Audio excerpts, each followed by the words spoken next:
beloved taxi driver, Raphael was a hardworking guy. He always tried to do better and better and better. is murdered in cold blood. That's when they observed a body inside of the trunk. There were 9 gunshots. That's not an accident. We had no leads, we had no suspects, had no idea who could have done this to him. Police uncover a sinister trail of motives. A lot of people was jealous of Raphael. Raphael tended to like the ladies a little bit. Raphael had approximately $1,000 in his vehicle. But struggle to find suspects. People were asking, do we have to be scared? Is there a murder out there killing us Hispanics? We noticed on his license plate of his vehicle, there appeared to be a blood stain. Until the bizarre truth turns the case on its head. We're calling him through the loudspeaker, trying to get him to come out of the house, which turned into an hours-long standoff. When that fingerprint came back with a second person, it really blew it wide open. We knew he was at the scene. That was a bombshell. That was a game changer in terms of the criminal prosecution. Ultimately, to come back to these 2 people was something that we never saw coming. Rogers County, Oklahoma, a quiet rural district north of Tulsa's city limits. Rogers County is just a great, tight-knit community. It's an agricultural community, a very wholesome, family-oriented community. That all changes in the early hours of May 1st, 2015, when a truck driver sees something unusual beneath the bridge. Our dispatch center received a call of a vehicle partially submerged in the Caney River off Highway 169. Police and firefighters arrive at the scene in minutes and cordon off the area. Emergency crews check to see if anyone is trapped inside. The news media was there, and it was being broadcast over live TV. As the car is towed onto the riverbank, its trunk pops open. That's when they initially observed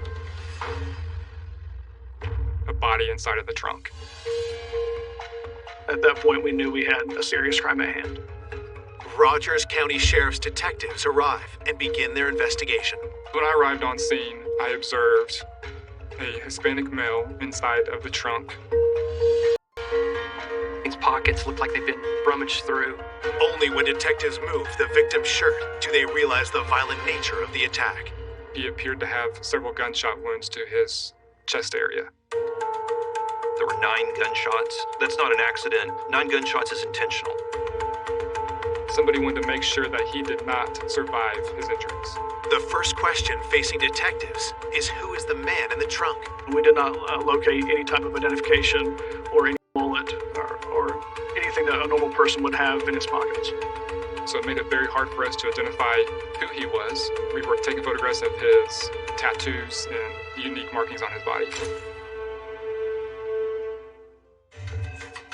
Inside of the vehicle, we found some cell phones. As the car was submerged, we got lucky that one of the cell phones was placed on the dash and it was fully intact, still operational. The detectives and forensics team cover the riverbank for further clues. We noticed a large amount of blood, and we suspected that was the area that the victim was initially shot. Well, near that pool of blood, we also found some shell casings consistent with the size of bullet wounds inside the deceased body. A few feet away, detectives notice more clues. There were several beer cans and a cigarette butt and a piece of tissue. I was told that a family member had showed up and seen his brother's car on the news, and he said, yes, that's my brother's car. The young man's brother is Rafael Hernandez Torres, a taxi owner serving customers in Tulsa's Hispanic community. I showed him a photograph of a tattoo that I had taken from the victim's body. That Oscar immediately identified the tattoo belonging to his brother and then began sobbing and crying because at that point we told him that his brother had been murdered. It broke my heart. When I seen the pictures, it felt like the whole world just kind of ended. Oscar called me. When I found out Raphael got shot, I didn't even know how to react. I was just shocked. I was like, how?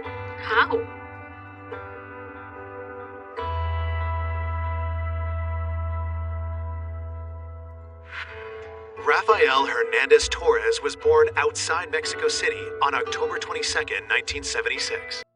as a kid, he was a rebel. Growing up, he was always riding his bike from town to town. He loved to go and get to know people from other places, get to know other cities. He just loved to travel everywhere. When Raphael was 20 years old, his parents moved him and his siblings to the U.S. As one of the oldest sons, Raphael helped support the family. It was difficult to move to a different place that we didn't know. We had to start from zero. Raphael was the big brother. And as soon as we got here, Raphael told us to get straight to school, learn the language, and just keep on going. Raphael was a hardworking guy. He always tried to do better and better and better. As a young man, Raphael's warm personality attracted others. He was so friendly with everyone, especially ladies. Raphael was enterprising too, turning his passion for travel into a career.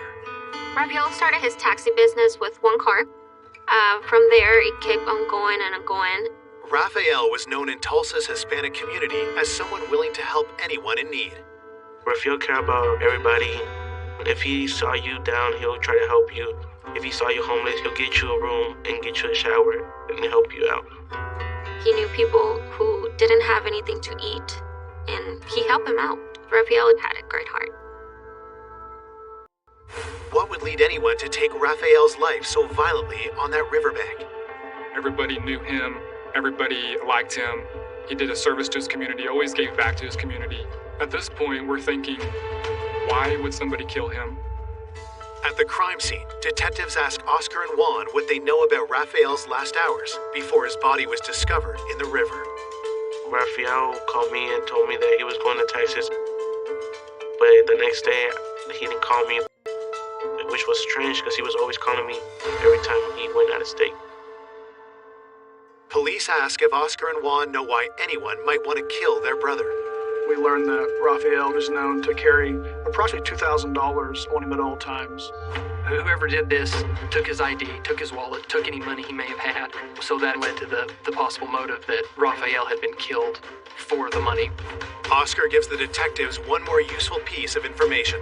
Oscar told us that some of Raphael's vehicles had been vandalized where Raphael ran his business. A lot of people was jealous of Raphael because he was really successful in the business that he was doing. Had the beloved taxi driver made a lethal enemy in his community? We had no leads. We had no suspects. Had no idea who could have done this to him. This wasn't just a disagreement or something. It was a very violent act. I had a lot of questions about Raphael. Why? Who? Why would they kill him? What did he do? This is not a random killing. This is someone who targeted Raphael and wanted him to die.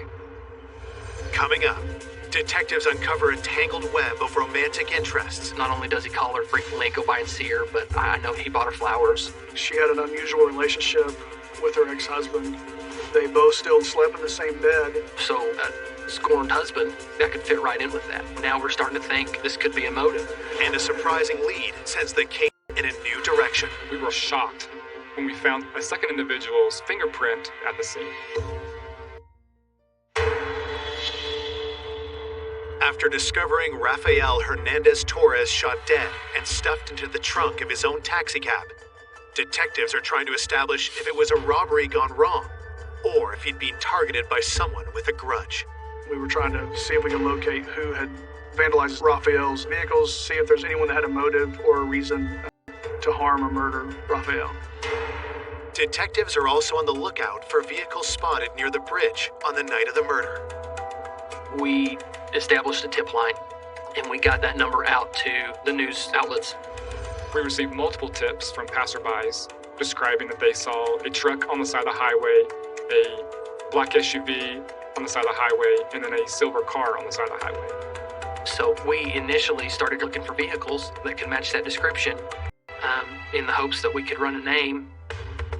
Next, investigators head to the heart of Tulsa's Latino district, where Rafael based his business. The area of 21st and Garnett in Tulsa is a predominantly Latino community. Right at the heart of that is Santa Cecilia Plaza. There's grocery stores, there's hair salons, ice cream parlors, where the Hispanic community gathers with their families. The Plaza Santa Cecilia, it's a place to go if you're Hispanic. of the time. Something's always happening. Raphael parked his vehicles outside of the Mercandito and also right next to the ice cream shop. Raphael spent every day walking around talking to these people. Raphael gave rides to people that needed them. He helped translate, and he's just well known in his community as a person always giving back and helping. Very kind and loving person. Raphael always said that's what he loved to do. He loved, helping out people. Detectives canvass Raphael's friends at the plaza. They were shocked that he was murdered and killed. They were heartbroken. Was there anyone who had a reason to want him dead? It was well known in that community that Raphael had money, that he carried money with him. We spoke with Roman, who was considered a maintenance man around the area. We spoke with Felipe, who owned a grocery store, as well as Adon, who ran the ice cream cart. Adon came into contact with Raphael multiple times in a week as he pushed that cart up and down those businesses.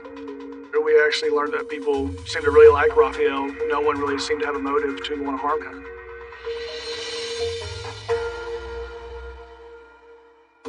As detectives continue searching the plaza for leads, they gain access to Raphael's cell phone records.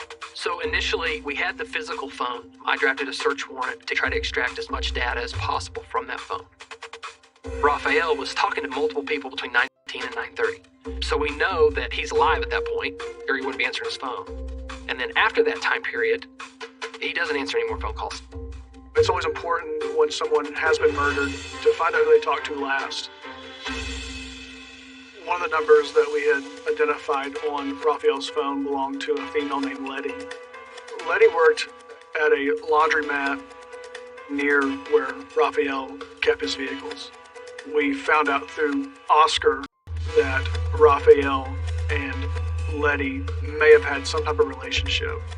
Raphael would frequent Letty's place of business at the laundromat and would go by to see her. Not only does he call her frequently and go by and see her, but I know he bought her flowers. He took little gifts up to her. He took her to Dallas one time for one of his fairs. They drove to Dallas and then drove right back. There's one more thing about Letty that gets the officers' attention. We also discovered that Letty was married. As officers dig into this new lead, Raphael's autopsy results come in. Raphael was shot 3 times in the front and 6 times in the back. There's a mindset behind somebody shooting somebody that many times. It tells you that this is a crime of passion. It's not just something that just happened. So a scorned husband, that could fit right in. Now we're starting to think this could be a motive. Had Letty's husband killed Raphael in a jealous rage? Detectives decide to get some answers from Letty. So we went to interview Letty, and Letty was not very forthcoming. We had talked to her about our relationship with Raphael. What is that? What is that relationship? She told us that they were just friends. Letty did deny being in a relationship with Raphael. We learned after speaking with Letty that she had not been faithful to us. She did not provide a correct date of birth, did not provide her correct address. At the station, detectives search Letty's name in the police database. We later learned Letty's true address and her true date of birth. In doing so, we discovered that Letty had an outstanding warrant. So obviously we're on high alert with her because she's trying to deceive us. Knowing that we've been lied to, we wanted to observe Letty's comings and goings, so we'd start conducting surveillance on Letty's home. As detectives stake out Letty's home, their attention is drawn to a vehicle. As we arrived, we saw a vehicle pull in that was almost an exact match to one that mentioned in the tip line. He's driving a black truck with a silver stripe on the back of it. And that was a possible vehicle we were looking for.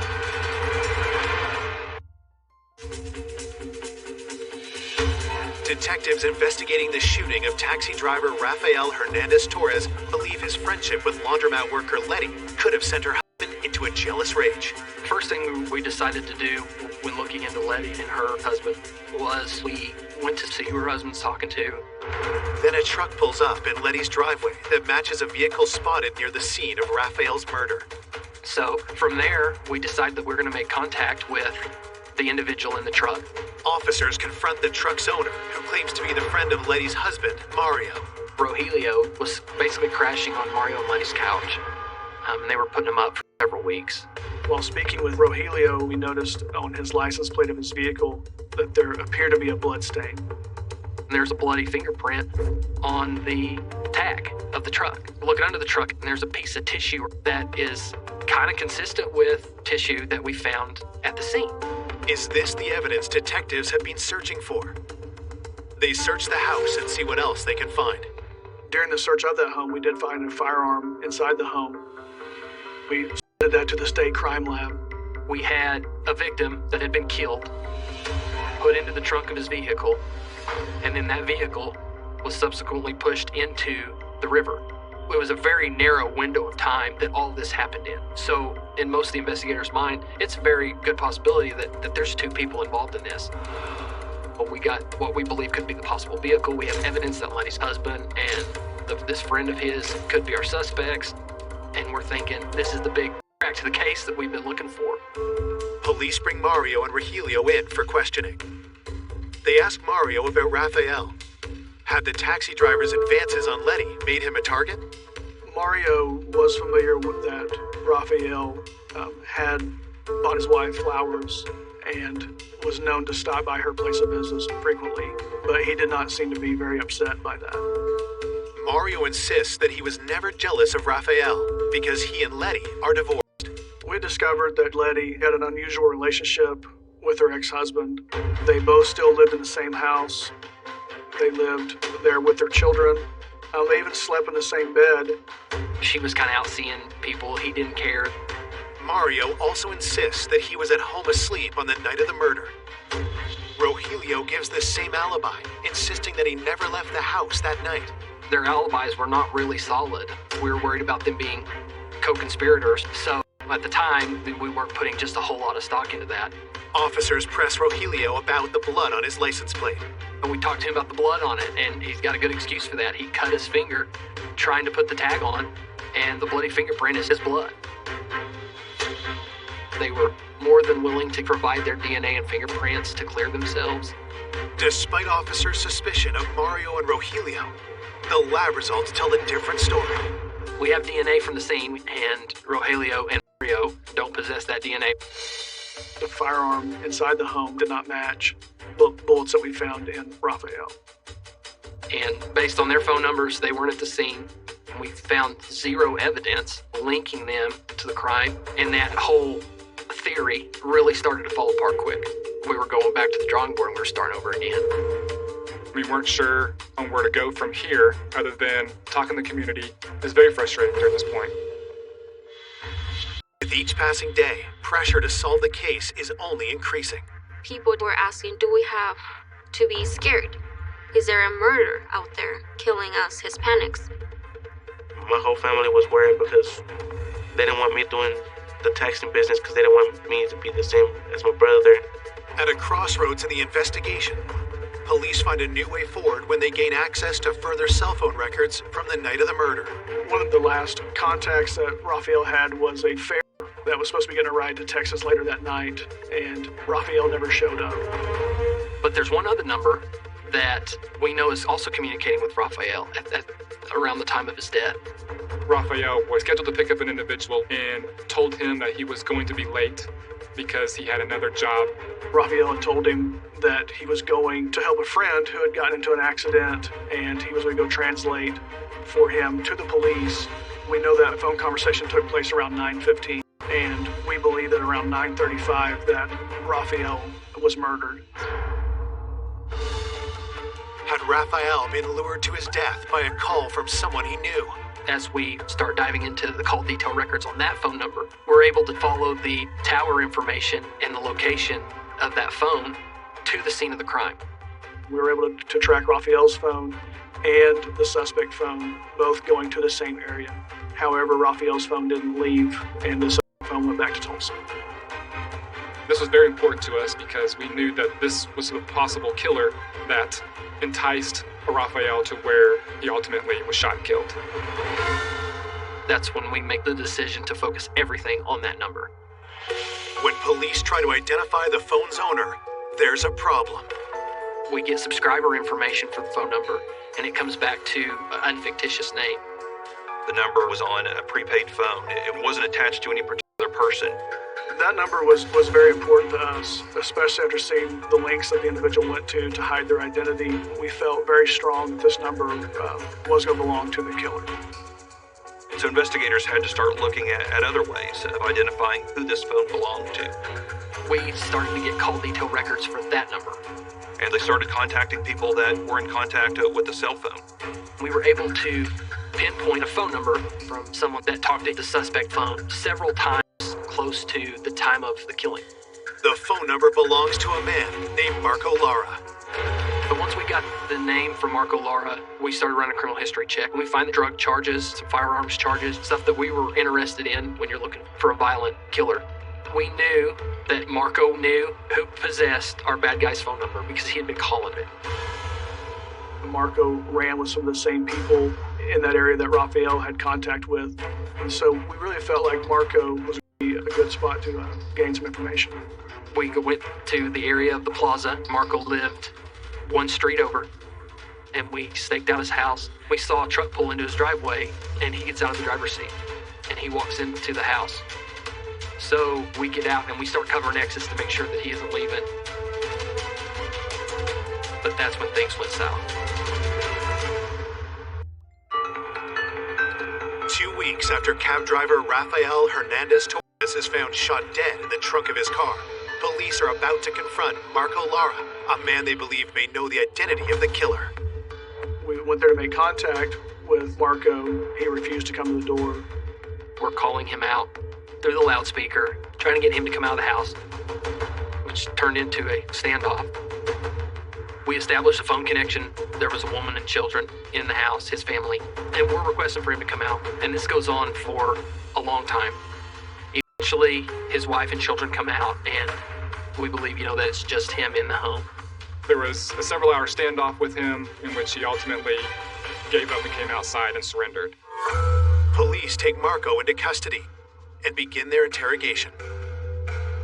Initially, we were thinking, this is a bad guy. He's got criminal history. He's actively resisting us coming and arresting him. We're thinking, okay, this could very well be an associate of our killer, if not possibly involved. But cell tower phone records prove otherwise. But once we got him arrested, we were able to determine that his phone as well had not traveled to the area where Raphael was killed. If Marco is not involved, then why had he resisted arrest? He has an outstanding warrant. He's doing whatever he can to keep from going to jail. No longer a direct suspect, Marco still has information valuable to the investigation. So we had seized his phone. We had his phone. I typed in our suspect's number, and he said, that's him. That number belonged to Roman Medrano, who lived in Tulsa. Marco provided us the apartment complex that Roman lived at.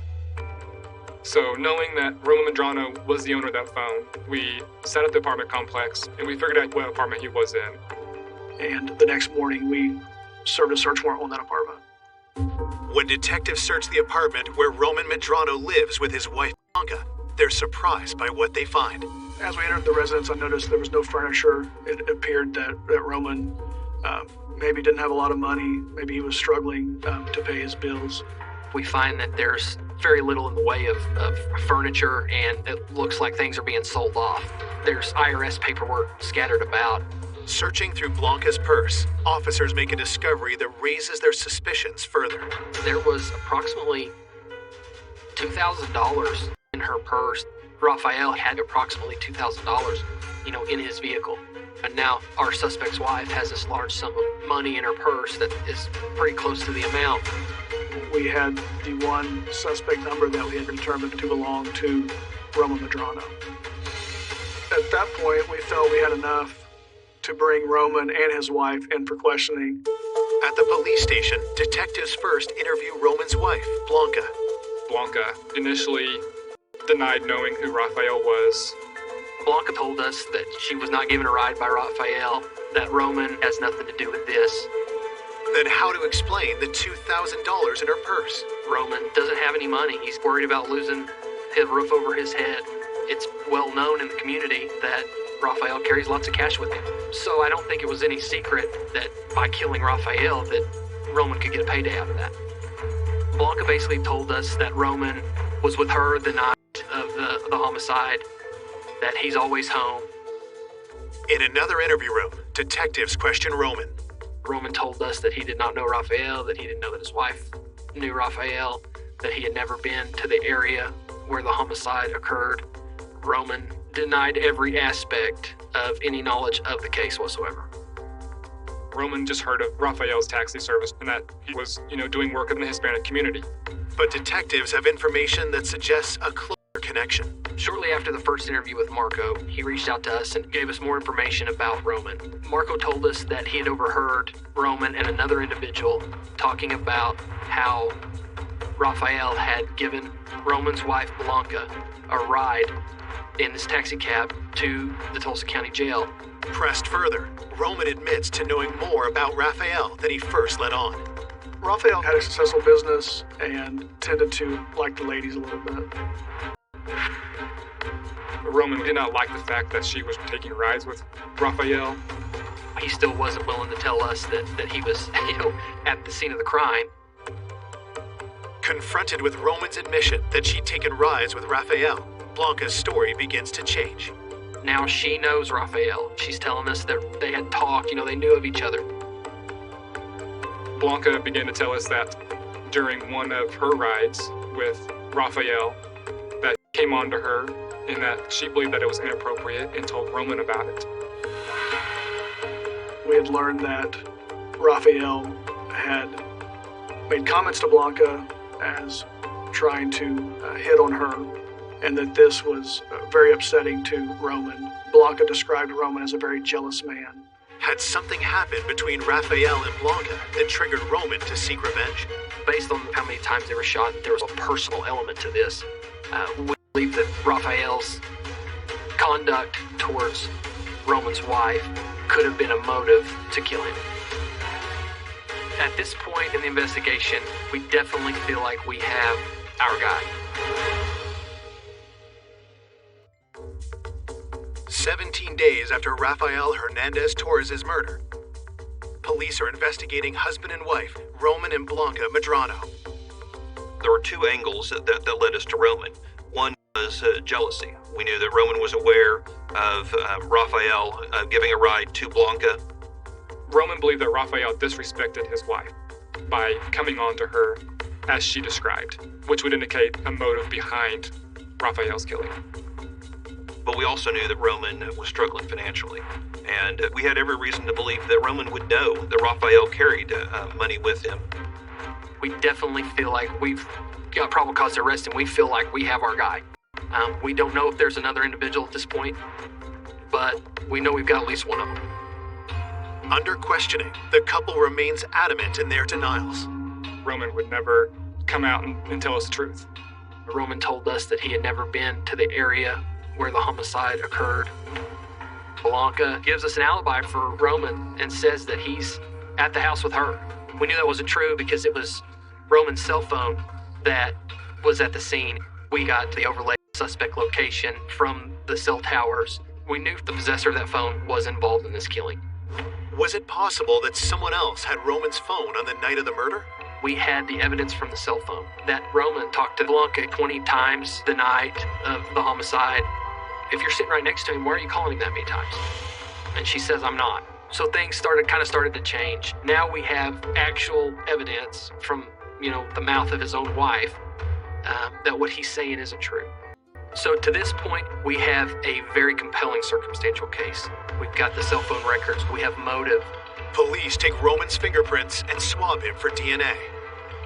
And then we get the information back from their crime lab, and we find DNA from the scene on a beer bottle that belongs to Roman Medrano.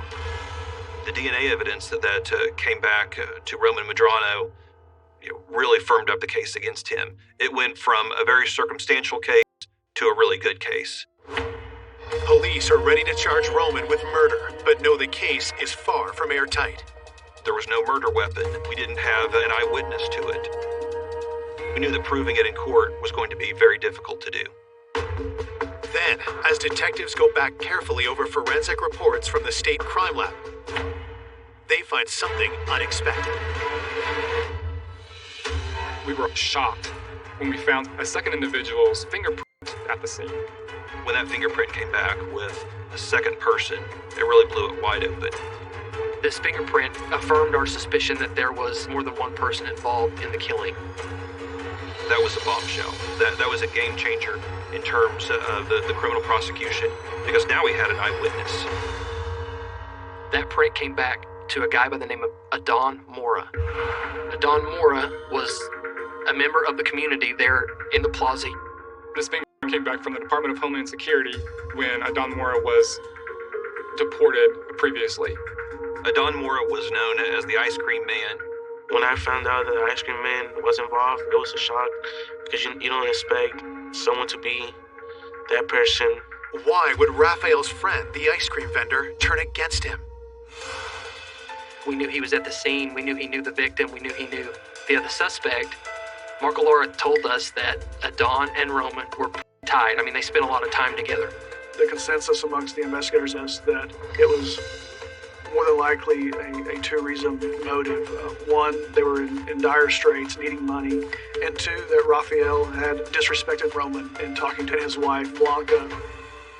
At that point, we issued a warrant for Adon Mora. However, we did not have a location where he was at. We spoke with an individual that told us that he had gotten scared about a criminal investigation and that he had went up the door. But we did find that he was on Facebook. We wrote a search warrant to Facebook, and Facebook provided us a probable location of Adon.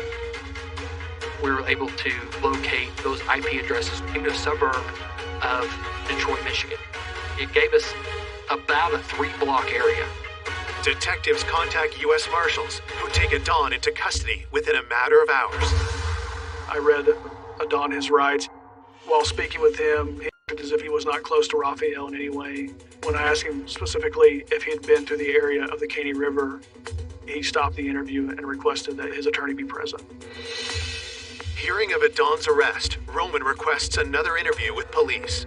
During that interview, Roman was trying to give me scenarios where Adon had perpetrated this crime, and Roman was just trying to give him a ride, had no idea what was going on. Told that Roman has pinned the blame on him, Adon decides to cooperate and tell his side of the story. Adon eventually agrees to speak with us and said that Roman had owed him money and that he had a way to get him his money back. Adon says that the night of the homicide, Roman tells him that he needs Adon to come with him and that he was going to get him money. So Adon gets in the vehicle with Roman. Roman stops. They get a pack of beer and they drive down to the riverbank of the Caney River. Had Adon just signed on to have Roman kill Raphael? If so, which one of them fired the gun? There's a lot of things that we don't know at this point. We had 2 people that we could put at the crime scene, but we didn't know who the trigger man was. We felt confident that we could prove that Roman Medrano was there and was a part of the crime. But Roman was trying to give me scenarios where Adon had perpetrated this crime.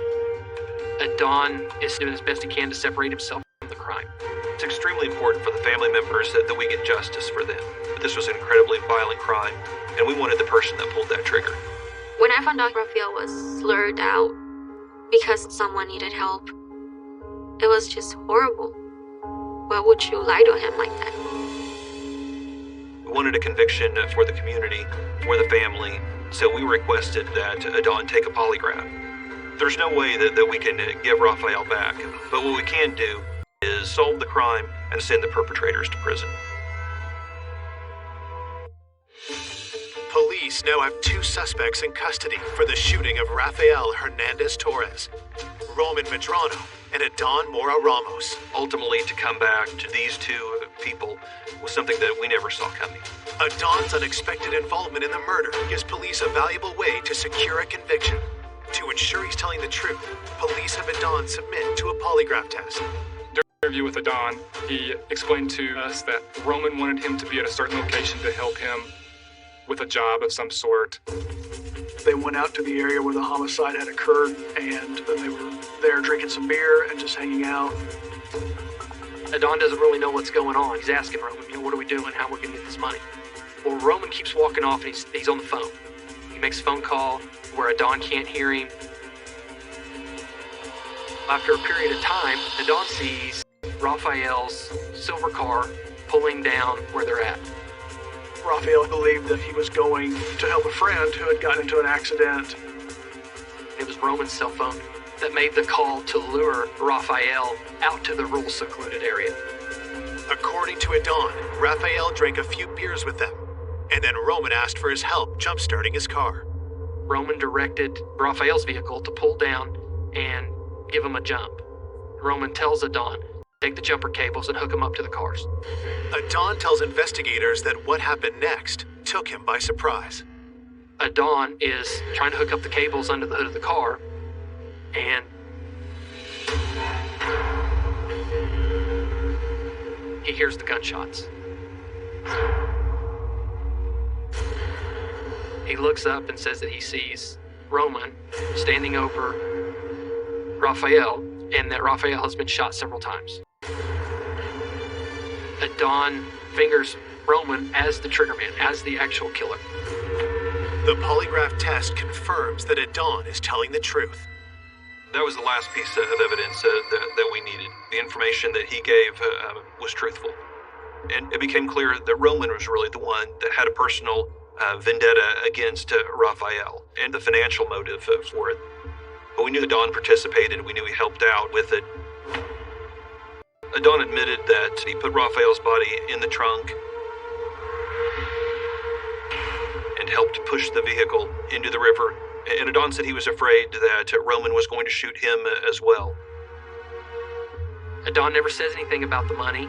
Adon just says he's worried that he's going to be next. Now he's a witness to this crime. And so Adon, because of that fear, fled the area shortly after the crime had happened. Ultimately, we charged Adon with accessory and gave him a 15-year sentence. Adon was there. He could have stopped this, and he didn't. He could have cooperated, and he didn't. So he needed to go to prison. Roman entered a plea of no contest to murder in the first degree, and the judge sentenced him to life in prison with the possibility of parole. When this investigation started, it was a true whodunit. We weren't certain on who was involved or why they would want Raphael killed. For such a violent act to be committed over a couple $1,000 and an offhand comment to Roman's wife is unexplainable. It was a cruel and unusual way of getting back at somebody for being jealous and wanting the things that he had. Raphael was a generous man, a benevolent man, and they took advantage of that. They knew that he would be willing to help them, and they used that good nature against him, and ultimately lured him out there and murdered him. My whole family felt relieved because we finally got justice from my brother Raphael, because his death didn't go in vain. My feeling and thought about these people was always like, why? Why? What problem did they have with Raphael? I don't know. Today, the Hernandez-Torres family does everything they can to keep Raphael's memory alive. I feel it was like a role model for everybody. He was the biggest role model for me because he showed me, even when I'm down, to always get up and fight for what I like. We just love for Raphael to be remembered as a crazy, funny, flirtatious guy who thought of helping other people. It's always something or someone who remembers Raphael and talk about his life, and we just all start crying. And we wish he was still here. But he's still with us.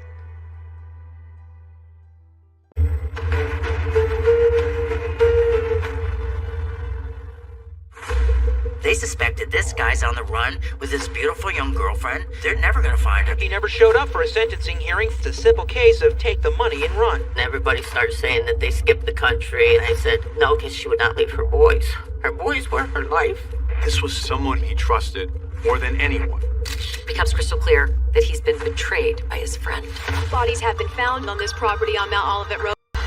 Now we're up to 2 bodies and possibly more. Breaks my heart that they had to go through that.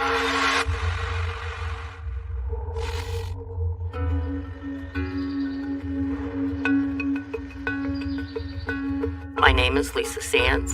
I am Tammy Fassett's oldest sister, and she was my best friend. Growing up, we really did have some good times. I was more into fashion and makeup and dress up. She was more prissy. She wasn't quite the tomboy like I was. She hated guns.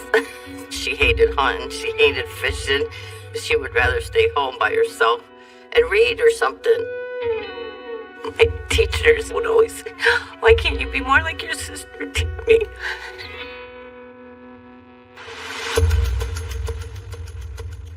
This area is really steeped in family tradition. It just conjures up the images of real America and the hardworking people who live here. We have our more metropolitan areas, and they're surrounded by our suburban areas, and it gets country really fast around here. When you go, it's like you're stepping back in time. Small town, people work really hard, and everybody knows everybody's business.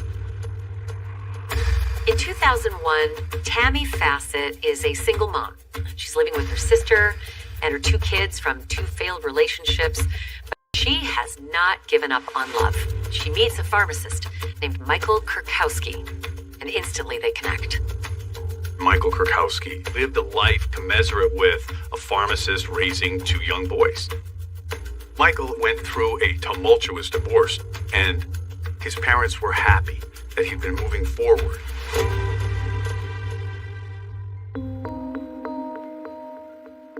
Tammy worked as a waitress at a bagel donut shop near Michael's pharmacy.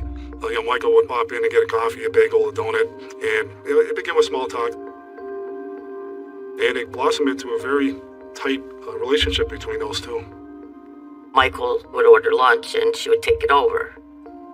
When I would go down to the pharmacy to see them, I could tell how much he really cared for her. I do know that he did buy her not a diamond ring, but a ring that had 3 diamond stones in it. She wore it on her middle finger. He treated her like a queen. He loved her to death. I think Tammy really was looking for a further future with Michael and his kids and her kids. I knew they were probably going to get married is what I was hoping for. But you just don't know a person until you are with them for some length of time. And it turns out that Tammy did have a huge revelation coming about Michael, one that was going to put both of them under the magnifying glass. Michael Kurkowski had nothing to say today as he was led away by police right outside the business he's owned and operated for the last 1.5 years, the medicine shop in Eaton Township. Michael Kurkowski was filling orders for OxyContin from phony or expired prescriptions. From there, Michael just began selling drugs to whoever had the cash. So Michael had become a drug dealer. Michael's activities took me off guard. I don't think Tammy was aware of Mike's extracurricular activities. Tammy Fassett had little or no knowledge of what Michael had been doing. Michael Kurkowski was the perfect front for this kind of an operation. I mean, he was a stand-up father and a son. Never have imagined that that pharmacy was the backdrop for one of the biggest drug dealing operations in the country. Michael Kurkowski was rumored to have amassed over $1 million in cash. Really, at this point, Michael's problems were kind of white-collar crimes. He'd been charged and he was going to have to leave his profession, but he had money. He could pay the bond and try to put his life back together. But then his problems got much, much worse. One of the people that he was dealing drugs to died. It led back to Michael Kurkowski. And it really opened up the door to the investigation into Kurkowski.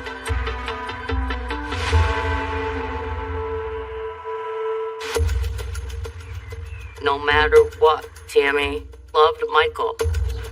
She went to court with him. She didn't tell me a whole lot about what's going on. She just wanted me to know that she was happy and she was standing by her man. She supports him all the way through his trial, and he finally pleads no contest to the drug charges.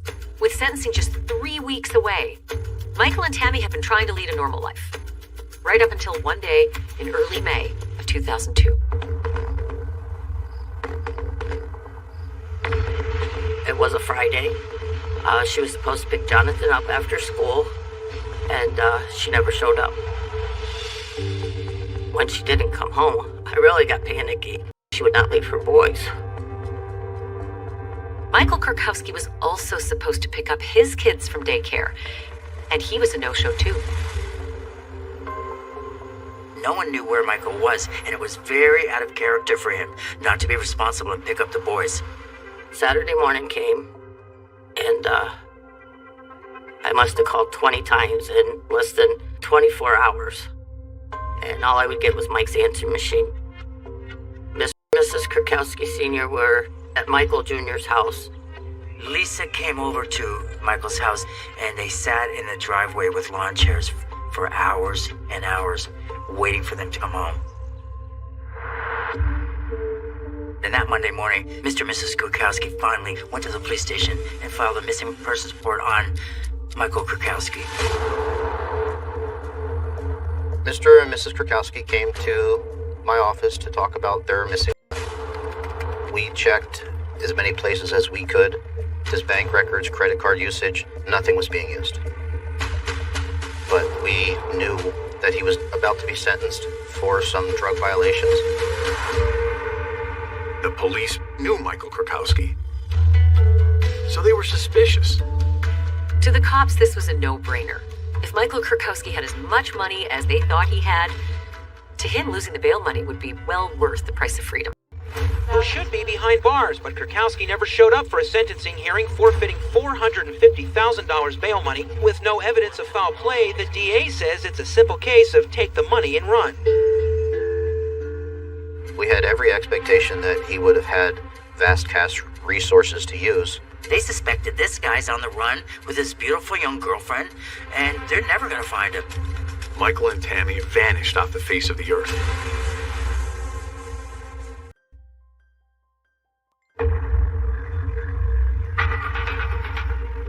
About a month before she went missing, Tammy said to the boys, "Would you mind moving to a different country? Like maybe Brazil or something like that." And I thought she was just joking, and I said, "You're not leaving your family." And when Michael and Tammy were reported missing, Michael became a fugitive of the week, which, all the media picks it up. The media talked about my sister Tammy like she was a drug dealer. They just talked about her being Michael Kurkowski's girlfriend instead of a human being. And it made me mad. It made me seriously mad. Tammy Fassett, Kurkowski's girlfriend, was also missing. Her family believed foul play was involved and made public pleas. It was not like her to go somewhere and not tell her family or her children where she was going.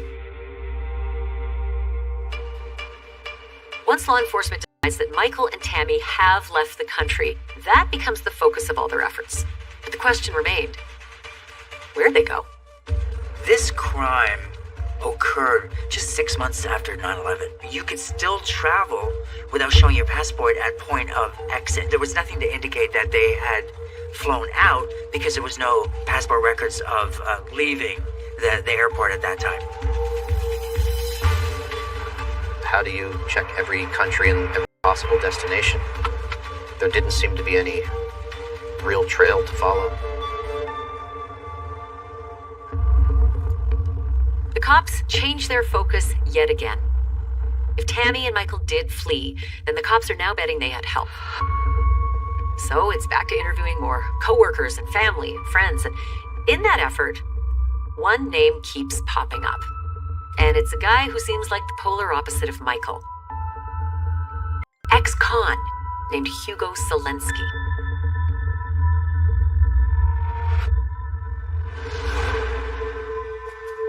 So Hugo Selensky was in a romantic relationship with a woman named Carrie Bartu. She happened to be the first cousin of the estranged wife of Michael Kurkowski. Carrie was borrowing some money from Michael, and Hugo had taken her to Michael's house and was introduced to Michael Kurkowski for the first time. Michael was aware that Hugo had been behind bars, and Michael leaned into Hugo, and Hugo used that as an opportunity to help him. "I've been there. Here's what you need to do." He convinced Michael that he can help him through his legal troubles. He was going to aid Michael in giving him advice, and if he was convicted, prepare for his life in prison. Michael Kurkowski was not the kind of guy that would fare well in prison. He was kind of a nerdy guy. He was overweight. He was a simple guy. And Michael was scared. I think Michael Kurkowski looked at Hugo Solinsky as the cool kid in school.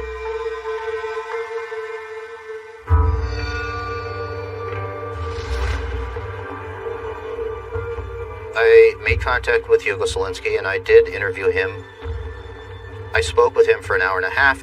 I felt like he had some involvement in the missing person, but what that involvement was very unclear. All this time, Hugo has been telling the police that he has no idea where Michael and Tammy could be.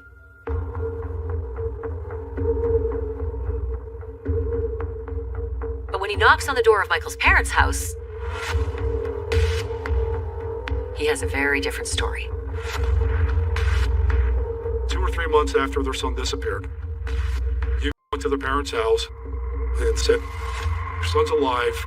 I know people who can contact him." Their son is alive. This is incredible news to the Kurkowskis. He told Michael's parents that he was laying low and putting together a new defense. Michael's parents, at this point, had gotten no answers from law enforcement. They went from being hopeless to having some hope. And then Hugo Solinsky said, "I know Michael has money here at your house. Give me that money and I will get it to him. He needs it." The fact that Hugo knew about that money could have only come from Michael. Hugo tells Michael's parents that Michael has requested to not contact him. He doesn't want his parents to be charged with aiding and abetting a fugitive. They trust Hugo.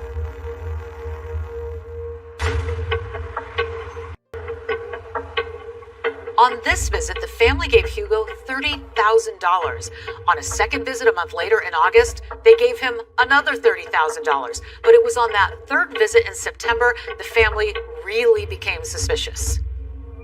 Mr. Kurkowski met with Hugo, and he said, "We'll give you the money, but we need to talk to our son." Hugo pulled out a handgun, said, "I know there's more money hidden in this house. I want it right now. There's a shot." He was almost killed. He was almost shot in the head by Hugo.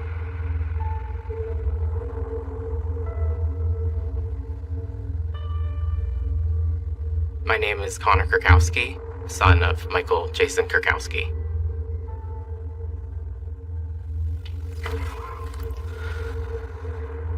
This is a picture of the bullet hole that was shot in my grandparents' basement from Hugo Solinsky. It breaks my heart that they had to go through that. They ended up giving him $100,000. My poor grandparents were willing to do absolutely everything and anything to make sure that my father was at least safe and alive. Michael's dad initially didn't report this incident because he feared it would look as though he was aiding and abetting his fugitive son. But after yet another threat from Hugo, he finally reported the robbery and assault in December of 2002.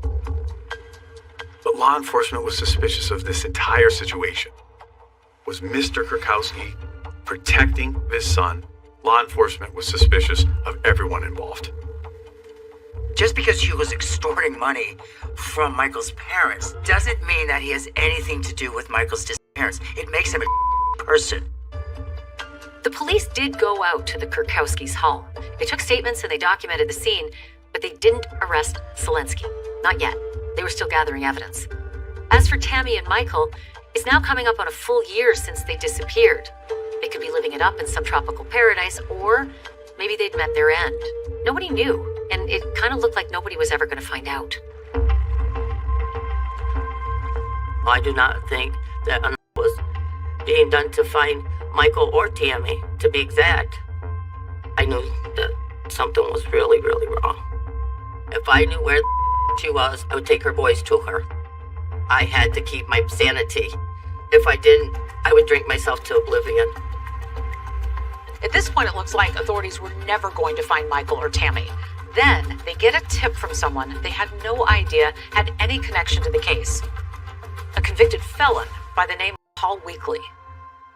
Paul got caught up with stealing items from his place of employment, a business that installed water filters.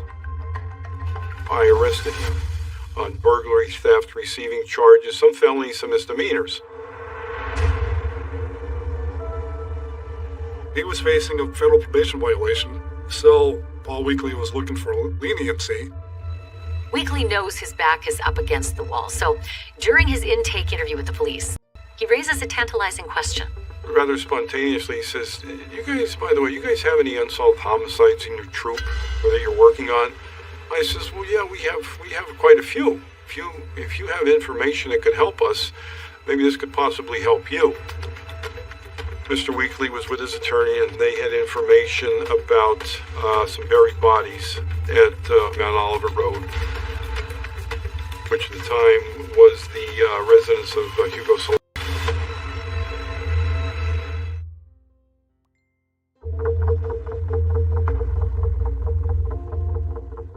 Paul Weekly is a convicted bomb maker and an accused thief, but when he says the phrase buried bodies, everyone goes into action. Law enforcement descended on Mount Olivet Road. I mean, there was a deluge of state police vehicles, forensic vans. There was an army of cruisers that just turned into Hugo's driveway. And Hugo said, what are you guys doing? What are you doing here? They told him, we have reason to believe there's bodies buried here. He scoffed at the notion and said, I'll help you dig. You're not going to find anything here. He was immediately arrogant. You could understand why Selensky might be cocky. They could poke around in his yard all day long and find nothing. But what he didn't know was that his best friend, Paul Weekly, had made it to the cops. Hugo Selensky met Paul Weekly in Lewisburg Federal Penitentiary.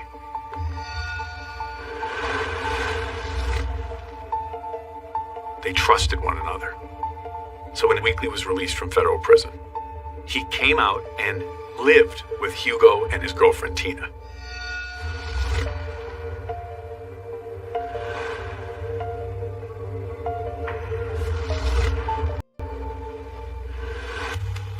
The individuals that walked onto this property had no idea what was waiting for them.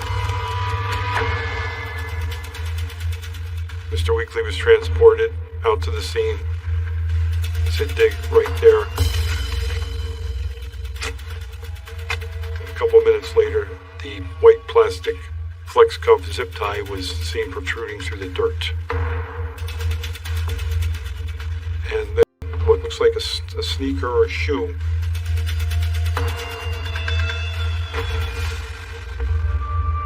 Two bodies were removed from that shallow grave. A coroner does an autopsy, and a forensic odontologist was brought in. He confirmed the identities of Michael Kurkowski and Tammy Fassett through their dental records. All of a sudden, the news came on, and it was in front of Hugo Selensky's house, and I fell right to the floor and threw up. We shut the TV off because I could take no more.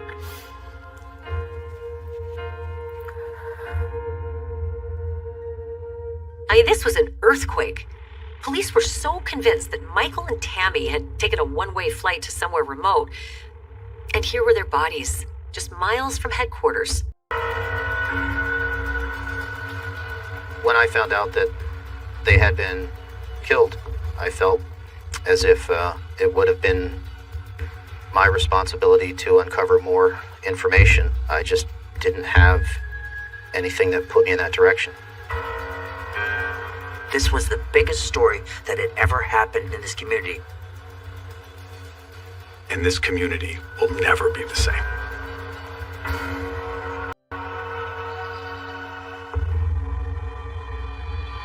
They arrested Hugo Selensky and took him into custody for the assault and robbery on Michael Kurkowski Sr. and held him on those charges while they were holding his property, and conducting a massive search. People saying, why not charge him for the murders now? Well, if you charge too early and you don't have your ducks in a row, you can really blow your whole case. So law enforcement often arrest a potential suspect on whatever charge they can, just to get the suspect off the streets. Did you kill Mr. Kurkowski? Absolutely not. Do you know who did? Nope. Through all of this, Hugo's calm, cool, and collective. He tells investigators, I have no idea how these bodies got on the property. He had just purchased that house. So, maybe somebody else buried that bodies there when that house wasn't occupied. I mean, why bury bodies on your own property? Zelensky's not talking. The only person who is their informant, Paul Weekly. So I interviewed Mr. Weekly. During that interview, when he spontaneously said, by the way, there's 2 more people that were shotgunned and murdered by Mr. Zelensky that we didn't even talk about. It was looking very likely that they had a serial killer on their hands.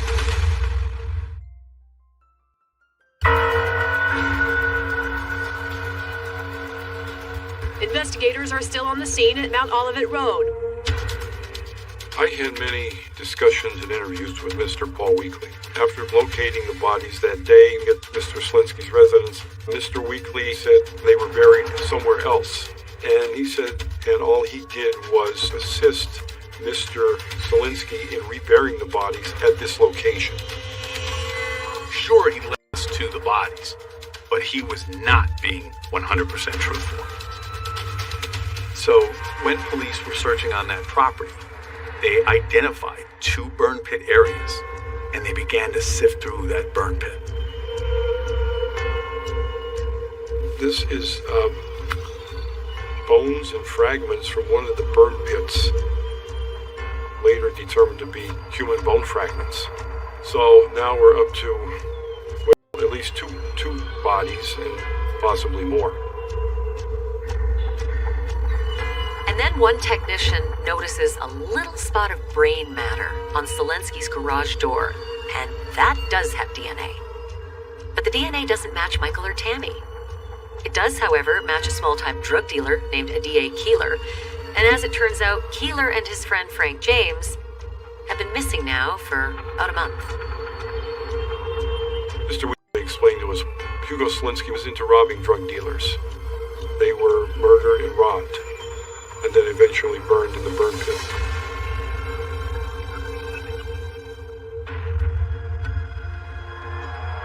When I took over the prosecution, it was readily apparent that the case needed Paul Weekly to come clean about his actual role in the murders of Michael Kurkowski and Tammy Fassett. With Weekly not exactly being forthcoming with the real truth, Michael and Tammy's families would have to wait for justice. But law enforcement does arrest Hugo for the murders of James and Keeler on October 6, 2003. But just 4 days later, Hugo does something that they're still talking about in Luzerne County.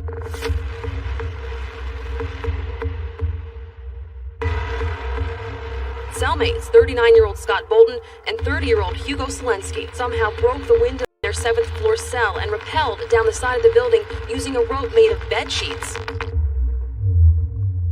They tied bed sheets together and made a rope out of it.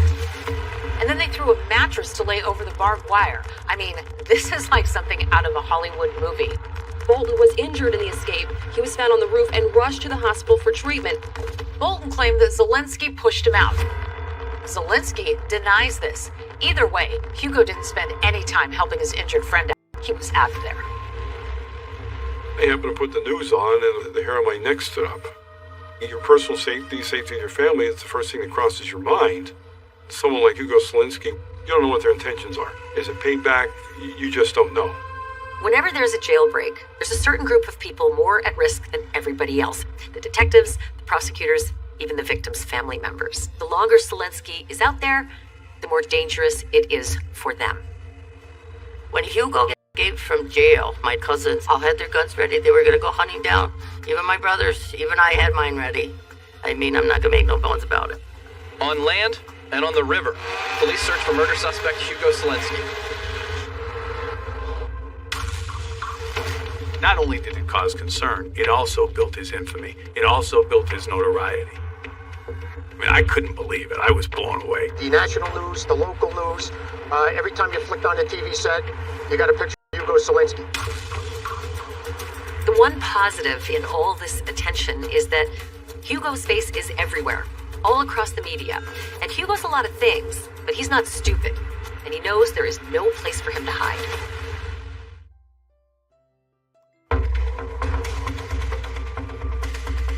Naturally, we were at his house. He had 2 Rottweiler dogs. Normally, with strangers there, the dogs would bark. 3 nights later was Monday. This night, the dogs didn't bark, which may have indicated Hugo Selinski was at the home.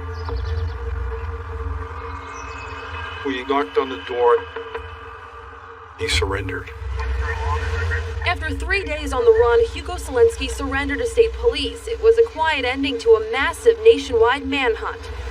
Certainly the public was very surprised that Selinski wasn't on his way to Mexico or in California. He was at Mount Olivet Road. I mean, how does a guy scale 5 floors through bed sheets only to turn himself back in 3 days later? Home is the last place that a fugitive should go. Why did he go there? To get provisions? Say goodbye to his girlfriend, maybe? Perhaps to hide something on the property? We'll never know. But now they at least have their prisoner back in custody. The prosecutors can return to the job of preparing for Hugo's trial for the murders of Frank James and Adia Keeler. Victims' families remain convinced Selinski is the killer. If you say you didn't do it, so why you escaped from jail? Opening statements start on March 1st, 2006, and it is a media free-for-all. Hugo had a gang of loyalists and fans that were coming in and out of the courthouse every day to see him. The public was attracted to Hugo because of his looks, his charisma. Just ready to get this started, that's all. Women were attracted to his bad boy image. There were girls writing him in prison, wanting to be his girlfriend. We were confident that we would have a successful prosecution of Mr. Selinski for murder and robbery. But the legal proceedings in this case, I think, were extremely confusing for the jury. Jury decided to acquit on third-degree murder. When the jury got their verdict form, they had a couple of choices: first degree and third degree. They couldn't agree on first, so they hung, but they did agree on third, and they acquitted. Because they acquitted on third degree, it's double jeopardy to go after him for first degree. Selinski can never be tried for those 2 murders again. The jury, though, did give him 4 years for 2 counts of abuse of corpse. So somehow he found these 2 bodies and then burned them? Many say that is really hard to believe. We needed to establish a plan B and put together charges regarding Michael Krakowski and Tammy Fassett. I volunteered to help in that effort. I went into that courtroom with about 5 state troopers.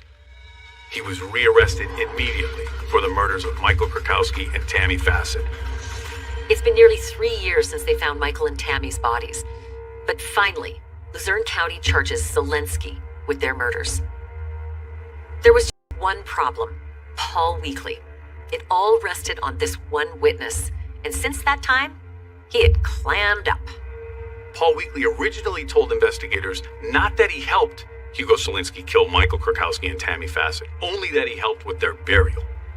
The team we built focused on finding a way to reach Paul Weekly and have him finally tell the truth.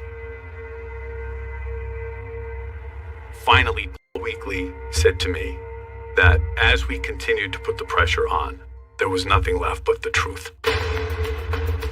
Weekly admits he didn't just help bury the bodies, he was there the whole time.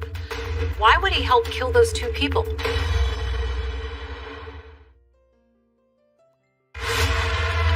Selinski lobs a barrage of appeals, kicking the can down the road.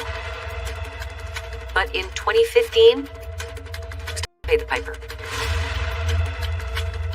When the time came, we went on the attack.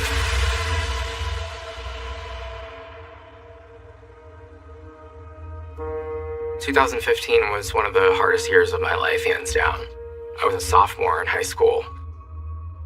People are going to football games, and I'm going to a trial for my father's murder.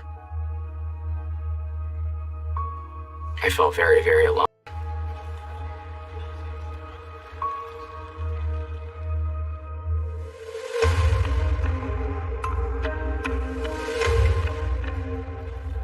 Cameras weren't allowed in the courtroom, but cameras were allowed in the courthouse. And they would bring him down, and Hugo would always look up and say, "Hey, where's so-and-so today?" And then, or he would kind of look my direction and say, "I'll talk to you when this is over. Don't worry, just like as if it was an annoyance, and his real goal was to do an interview.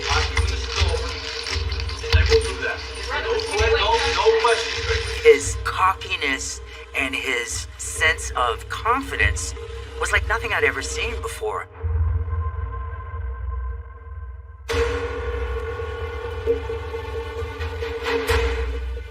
I was readying myself, always preparing for this date with Selinsky.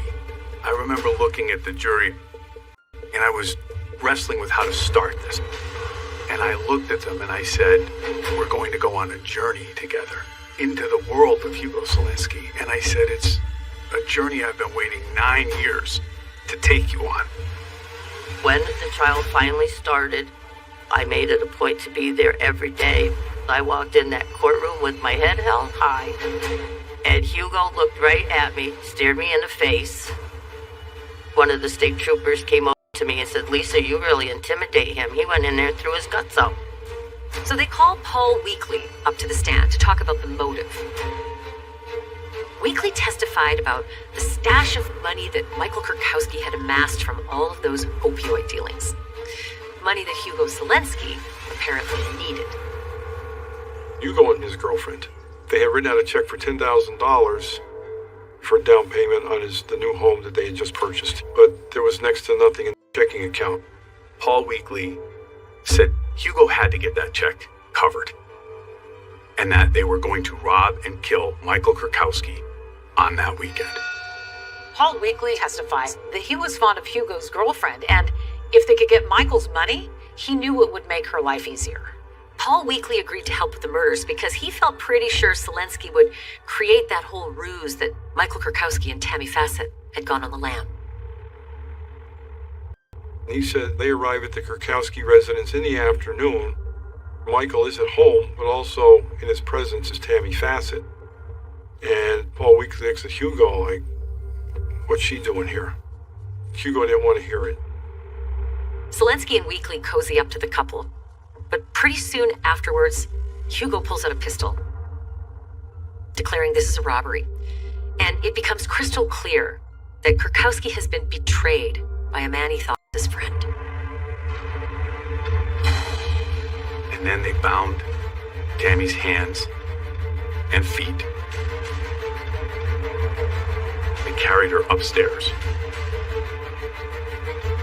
According to Mr. Weekly, a zip tie was placed around her neck and she was zip tied and suffocated.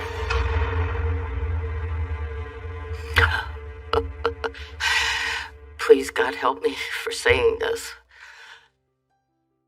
I wanted to kill Hugo myself. They took Michael downstairs, the downstairs basement area. They used a rolling pin to torture Michael. They wanted to know where the money was. And as he was being beaten, told them they could find money in the drop ceiling. And they did. And then he told them that he had some money at his dad's house that he gave his dad. They put another zip tie around his neck. They engaged it. And he died. Not knowing what to do with the bodies, Selinsky and Weekly put them into Weekly's car and then decided to bury them on the property that Selinsky was just about to close on using Kurkowski's money.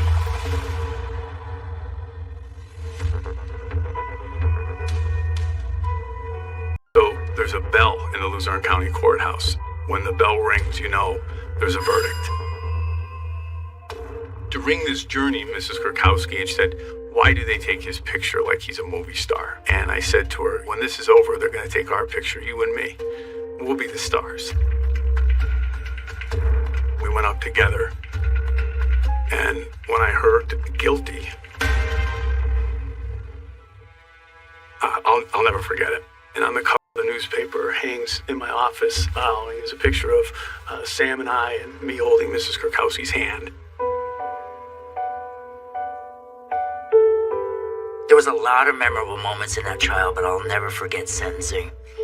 When Jared Ferrantino read Connor Krakowski's victim impact statement. I couldn't read it. I couldn't read it then. I can't read it now.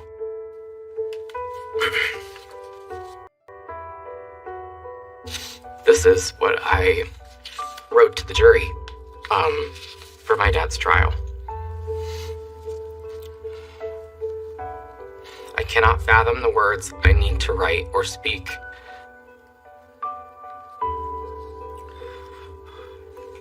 To describe how hard it is to grow up with a very broken life without the father that is supposed to watch me graduate from high school and college and watch me accomplish great things in life.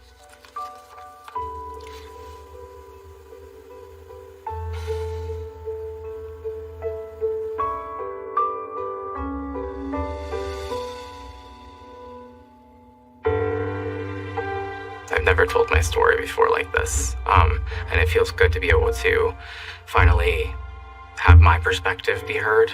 I only tell this kind of thing and talk about this in detail to people that I'm very close with, but this is very special, very freeing.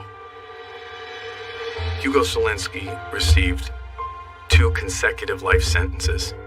Hugo Solinsky will spend every day for the rest of his life in prison. Tammy Lynn Sands Fassett. I don't know what else to say about her. She was a great person.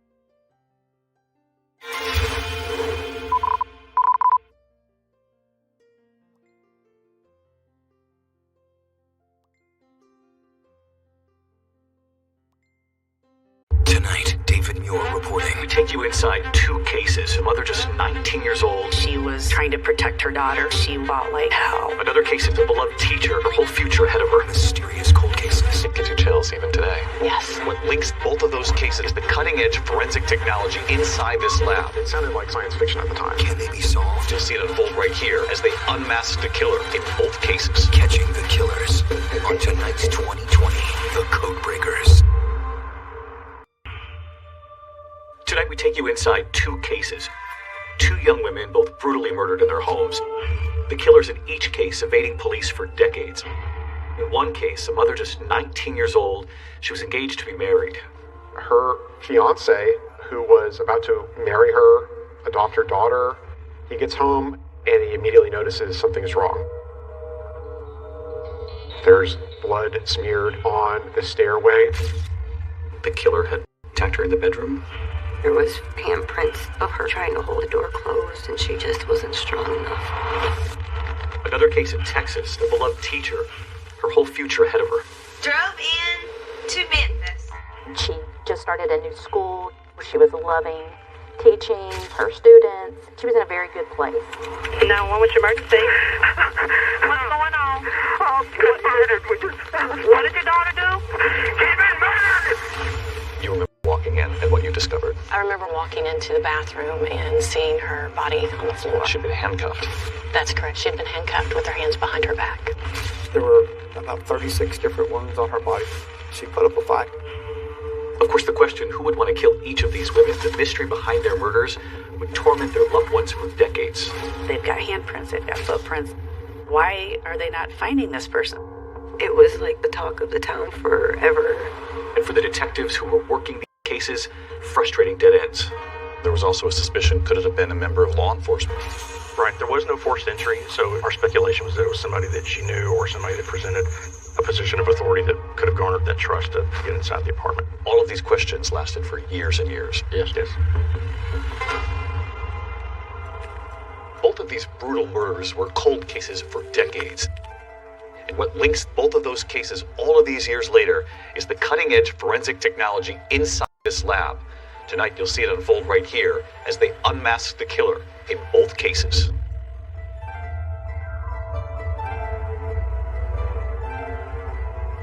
It's the first week of December 1988. 19-year-old Kathy Swartz is home with her 9-month-old daughter. In Kathy's living room, a tree decorated, ready for the first Christmas for her little baby.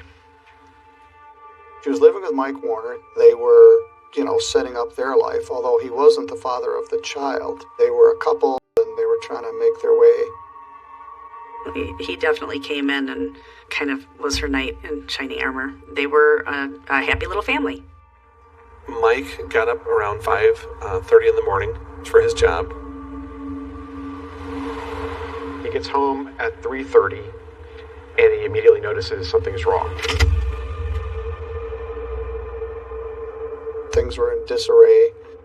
Blood up the banister. And then in the bedroom was Kathy, very bloody, unclothed mostly. He would later describe it as like the walls were painted with blood. Mike is so distressed he immediately runs to a neighboring apartment because he can't bring himself to call the police. Mike does go back into the apartment to find her daughter.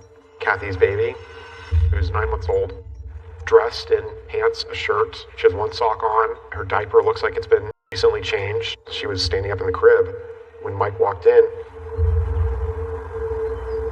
This is that baby left standing alone in that crib all those years ago. She's now 36 years old. How was your mother described to you? Beautiful, happy-go-lucky. She did love, like, AC/DC, Metallica. She was like a little rock and roll girl. And everybody tells me that I was, like, her whole world. So you were 16 years old when you read the police report? Mm-hmm. It was awful for somebody to do what they did to her, knowing I was in the crib right next door. I just couldn't believe that somebody could do that. So detectives had questioned at the time whether or not this suspect had changed the diaper? Yeah. When the police got there on scene, I was dry. I didn't have a dirty diaper on, and it was some hours I was alone. So one of the first things that investigators notice is that there doesn't seem to be any sign of forced entry, which again suggests that she knew the person who came in and killed her. She was very good about locking her doors. I would call her and I would say, hey, I'm going to come over. And I would go to her door. It was locked. And I would knock. And she would, who is it? And then she would let me in. We theorized that the assault started in the kitchen because in the kitchen there was passive blood drops on the floor. And then the smearing goes up the stairway to the upstairs bedroom. There are defensive wounds found on her hands. Her throat has been cut in multiple places. She's been strangled. She fought like hell. She was trying to protect her daughter, and then she did. And the idea that this happened and you were just a couple of feet away. Yeah. Makes me mad that I wasn't old enough to help her. I'm 100% convinced she was trying to save her baby. Because I feel like she would have just ran outside and yelled, but I was upstairs. And she wasn't going to leave that apartment without me.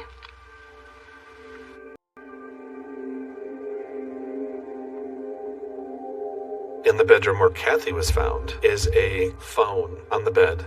The phone cord was cut, but on the phone there was Kathy's fingerprints, and then there was also an unknown fingerprint in blood. In '88, obviously, DNA was in its infancy. The fingerprint on the phone, how significant? Very significant, because they were an actual blood, and it was not my mom's. There is a bloody footprint in the bathroom. It looks like the suspect took a shower after the murder to try to maybe wipe the blood off, clean up. But in the process of doing so, he left behind a left footprint, size 9, in blood. And then the person left without being seen and without being discovered. It was very unsettling that something like that could happen. It just didn't make any sense. None of it made any sense. But when crime scene investigators passed through that gruesome scene again, this time with a new forensic light source, they find a new clue, and one that was imperceptible to the naked eye. It was like a great big neon clue. It's like, holy smokes.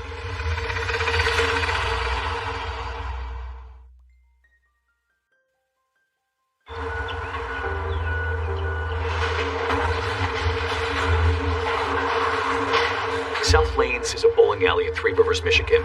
It's the social epicenter of this small town where Kathy Swartz's father ran the pro shop. After her brutal murder back in 1988, it also became a place that connected Kathy's daughter, Courtney, to her mother. I grew up in the bowling alley. I spent a lot of time there. I was raised by my grandparents. They tried to fill the void as much as they could.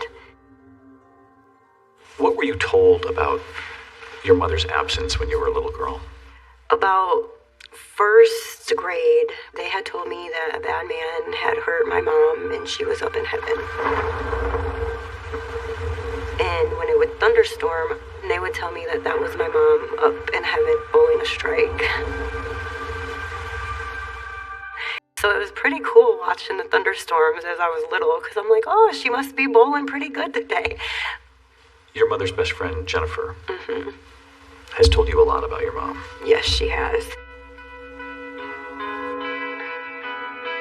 Kathy and I were very good friends. I've known her since grade school, so we've been friends a long time.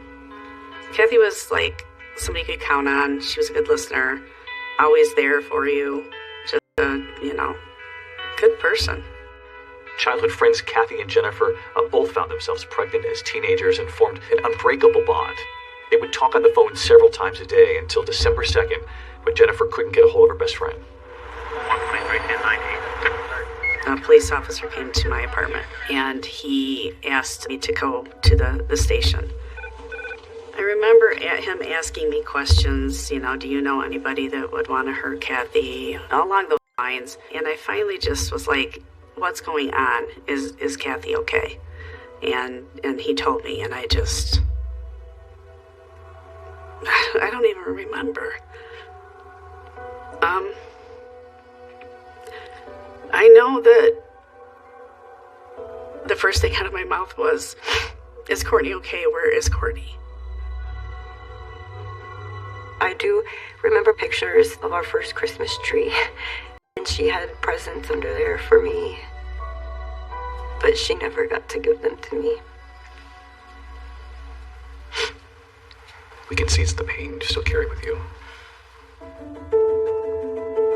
They were a young family just starting out. Kathy and Mike Warner had only been engaged about 3 weeks before her brutal death. And since he was the one who found her body, of course, police would have a lot of questions for him. When the police initially interviewed him, he had this kind of flat affect to his voice. He didn't seem to be all that upset that she was dead. He didn't get emotional, and that seemed very suspicious to police. I can't imagine, walking into that scene and what that does to somebody. There was polygraph examinations that were done with. We were able to verify that he was at work in Sturgis all day long, and there was no way he could have came back to Three Rivers to do it. I had no doubt in my mind that he didn't have anything to do with this. I knew it in my heart. No, he loved her. She and Courtney were his world.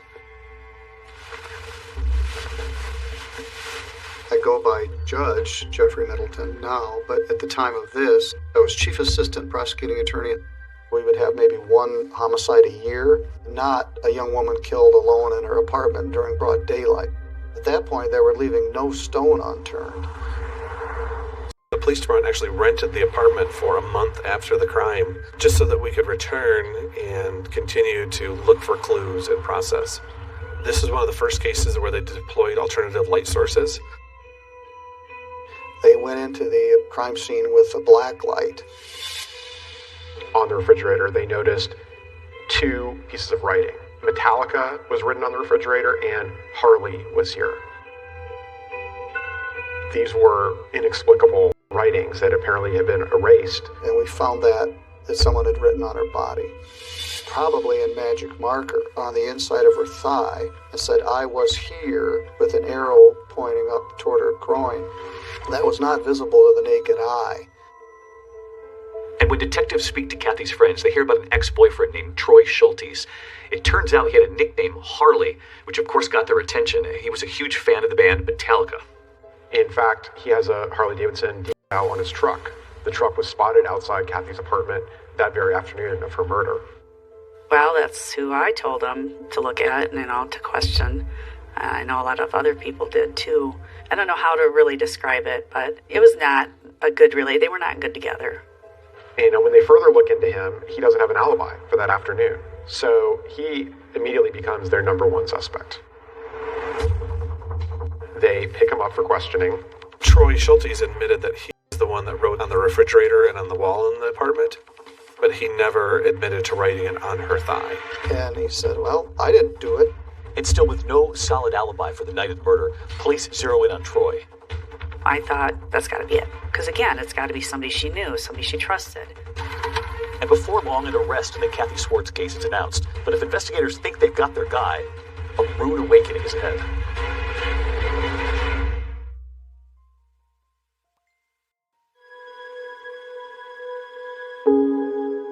Kathy Swartz's daughter, Courtney, the baby left standing in her crib after her mother was brutally murdered, is a mother herself now. Why are you breaking everything? And she and her 4 children have stayed in Three Rivers, Michigan, finding comfort in a mother that she lost when she was just a baby.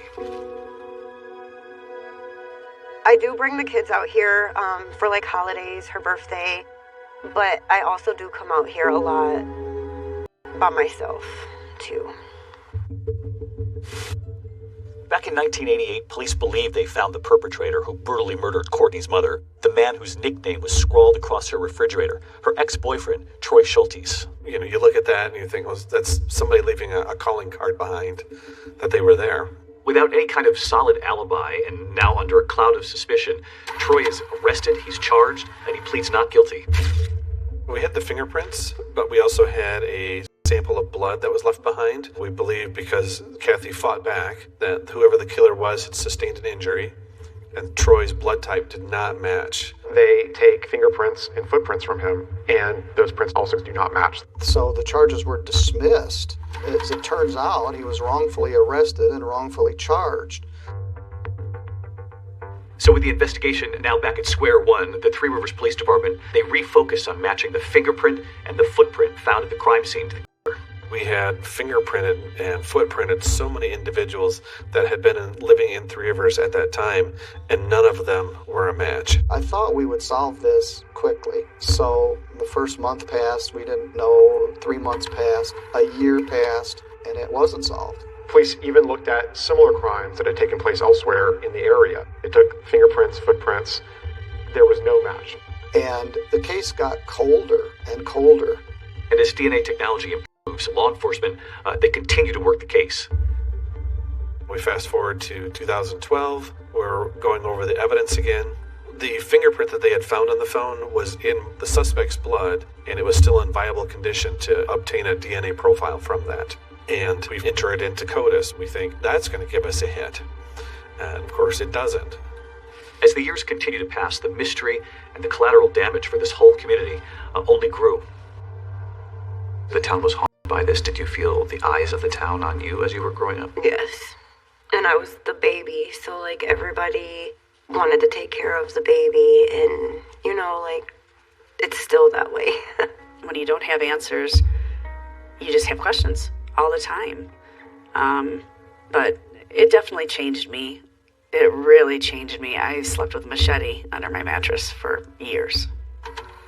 So every December 2nd represents another year without a justice for Courtney and her grandparents. Today, the family is together remembering Kathy on the anniversary of her death. It's hard. Real hard. I felt a certain point that I wasn't sure that they would ever find out. Probably right there, where she died. It's been 25 years, but remembering hasn't gotten any easier for David Swartz. I think, probably the worst thing for me is that why? Oh, why? Why did it have to happen like something like that?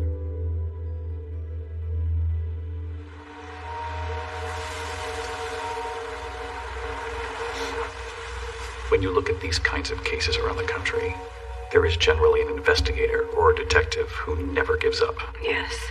And in this case, it was Jeffrey Middleton. Yes. He's a great guy.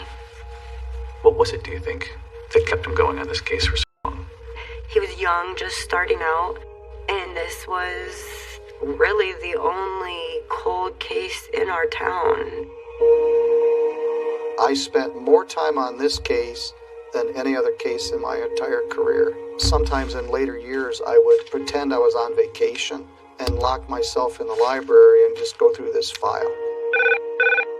As Courtney got older, she would call me sometimes and ask if I knew anything. I never had any answers. Police have DNA, fingerprints, and a lot of physical evidence. What they don't have is the person who murdered a 19-year-old Three Rivers woman in 1988. Here's a lot of the evidence right from property. Eventually, the Three Rivers Police Department decide to partner with the Michigan State Police. They're convinced that with advances in DNA testing technology, that the Kathy Swartz case can finally be solved. In Kathy's case, we had DNA that was in CODIS, and we had not gotten a match. We'd exhausted the fingerprints and these things which normally get us a hit, did not. So I honestly felt like the genetic genealogy was our only chance for solving this case.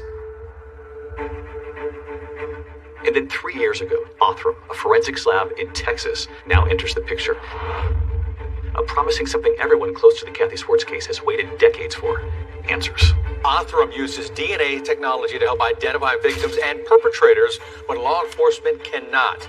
They knew that there was an unknown male contributor to that DNA, but they didn't know who it was. And all these years later, they said, well, look at this and see if there's something you can do with it. And you were convinced you could? We were absolutely certain that we could help the Michigan State Police work this case. They said, we'll get you a lead back. We're not going to guarantee that it's the lead, but we'll get you a lead. They had over 1,000 suspects. All of a sudden, it's narrowed down to 4. It was our breakthrough.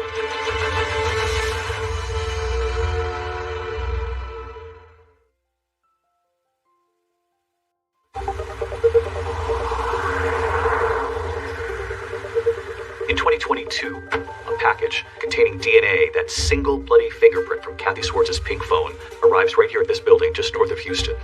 To the outsider, it looks like just another office building, but what's actually happening inside, in these labs, is now changing how investigations across this country are being solved. This is the headquarters of Othram, a cutting-edge forensics lab that's been mentioned in some of today's most talked-about criminal investigations. And Othram has been credited by law enforcement with helping to solve cases that have been unsolvable for years now. How are Hi, you? it's good to see you. Good to see How you. are you? Yeah, Thank you. Welcome to Othram. David and Kristen Middleman are the husband and wife team behind all of this. Everything you see on our right side will be forensic. Everything you see on the left side will be research. Not every case is suitable for DNA testing right now. Burnt remains, exploded remains, really difficult to make sure. But we hope that one day we live in a world where every case can be suitable for DNA testing. So you'll hold on to remains for a while and keep trying. We don't give up ever. The Middleman's partnership, both in work and in life, actually began over a few blind mice. It's the year 2000. You've just started your PhD at Baylor. You're doing a study on mice. I was. And there was another young scientist. David, yep. So our projects collided, and he actually cured my blind mice. So I thought, wow, if this guy can do that, I think I'll marry him. David Middleman had worked in biomedical research for years before realizing that law enforcement was relying on a limited form of DNA testing. He knew that better technology was available, but said it just wasn't being widely used out there. It sounded like science fiction at the time. This way you could take decades-old DNA, put it into a genealogy database, build a family tree for your suspect, and then that takes you right to his door. That was pretty amazing. You start to think, wow, this is really an unused tool here for law enforcement. Yeah, it felt wrong that there were tools available, and there was this piling up backlog of cases that were unsolved. So at one point, you turn to Kristen and you say, I want to start my own lab. His words were, let's build a forensic lab of the future. And my words were, what? Who's going to give you evidence? You thought from the very beginning, who's going to trust us with this? 100%. I said, I don't think people will come. And he said, well, I'm going to build it and we're going to see. Within a year, he was solving cases almost every week. And the more cold cases they closed, the more publicity they got.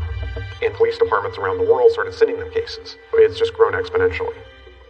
In terms of publicly announced solves, Othram is #1 in the world. That includes homicides, rapes, unidentified bodies that they've been able to give names to.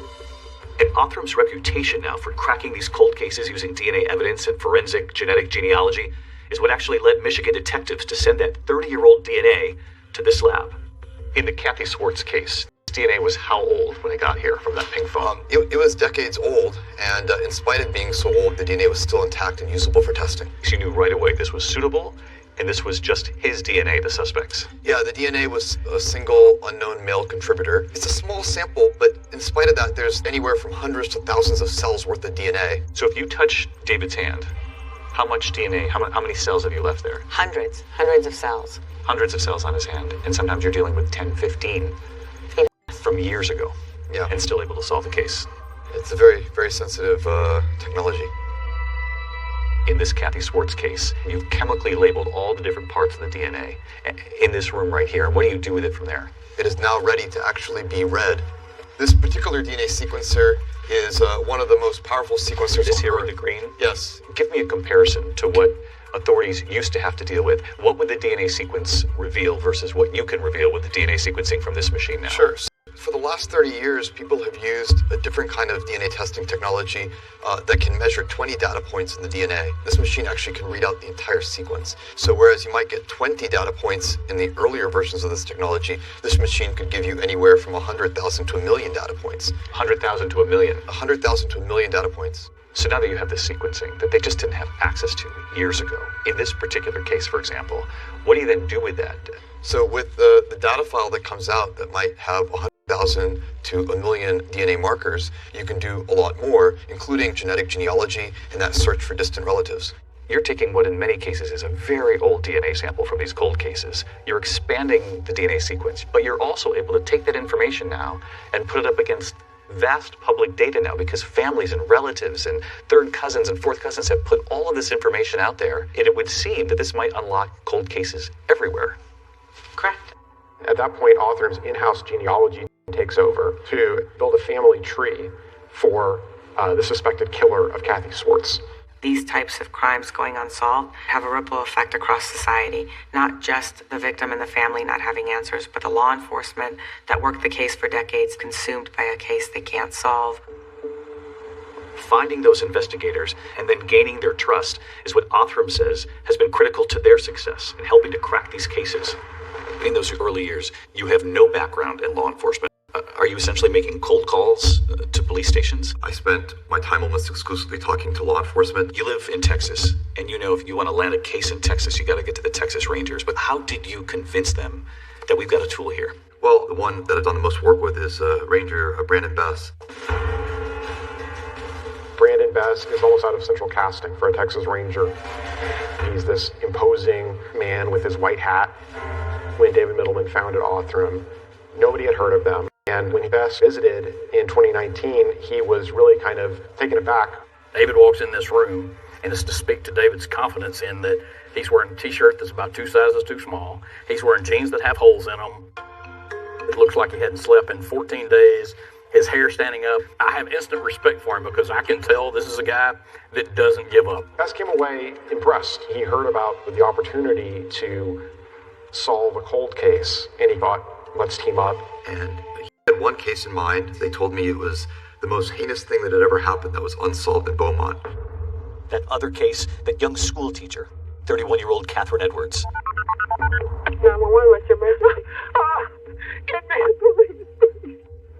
What was unique about this case? The victim was a school teacher, well-liked by everyone. There was no sign of forced entry. So it's just a very odd situation, and it didn't add up.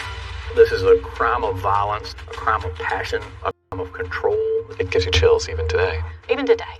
Yes, even today. Either it was someone that she knew or someone that presented themselves as an officer. It was almost like whispered in the hallways. It could be one of our own.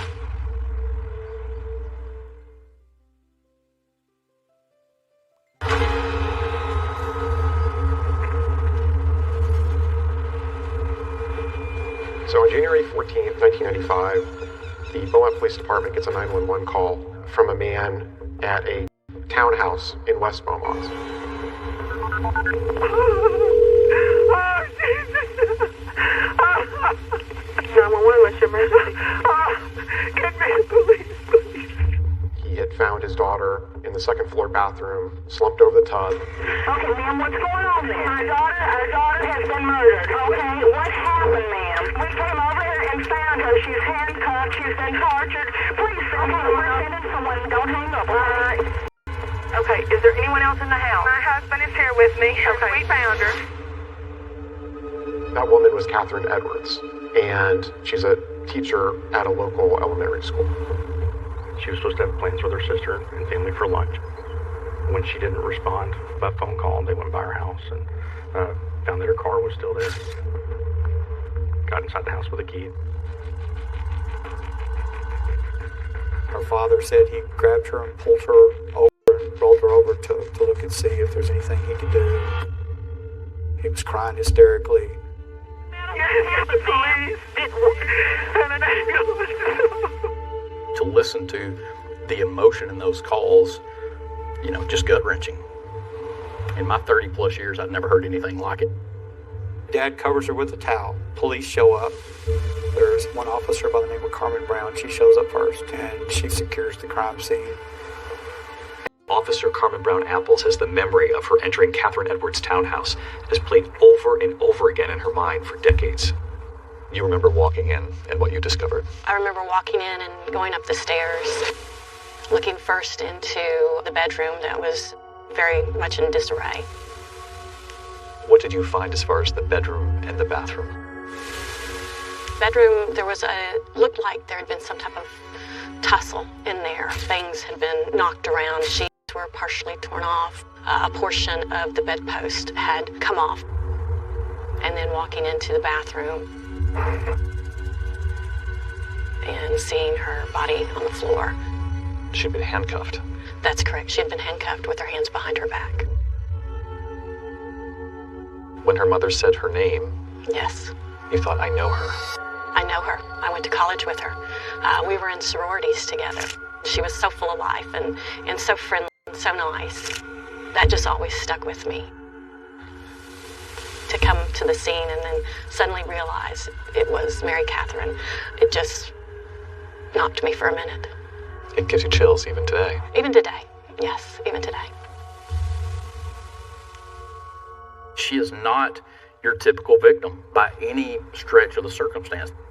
It was an extremely unusual case.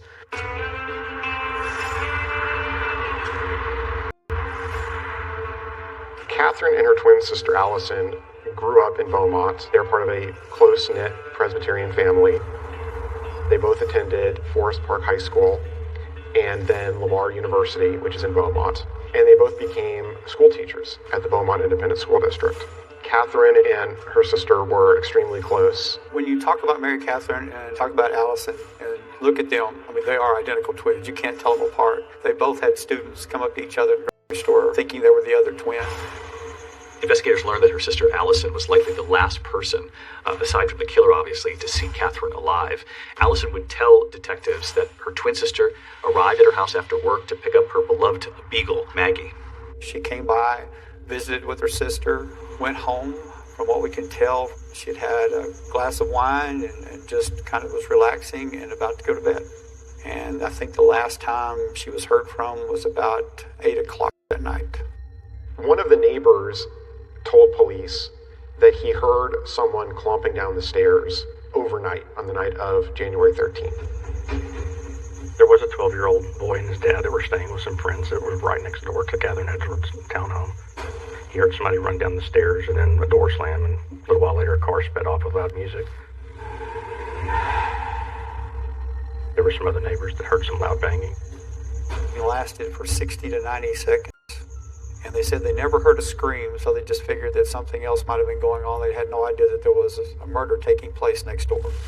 Crime scene investigators found that there was no sign of forced entry, which is significant because it either meant that Catherine had kept her door unlocked or had potentially recognized her killer and let him in. Of course, in these cases, it's standard procedure for investigators to look at those closest to the victim, and really from the beginning, her ex-boyfriend is seen as a prime suspect. But critical evidence from the scene actually points in a different direction. The crime scene investigators at the time also collected a lot of evidence from the house, and one of those pieces of evidence being the bedspread. Investigators found semen on Catherine's bedspread and from the rape kit. We've got some DNA here. Now we just got to match it.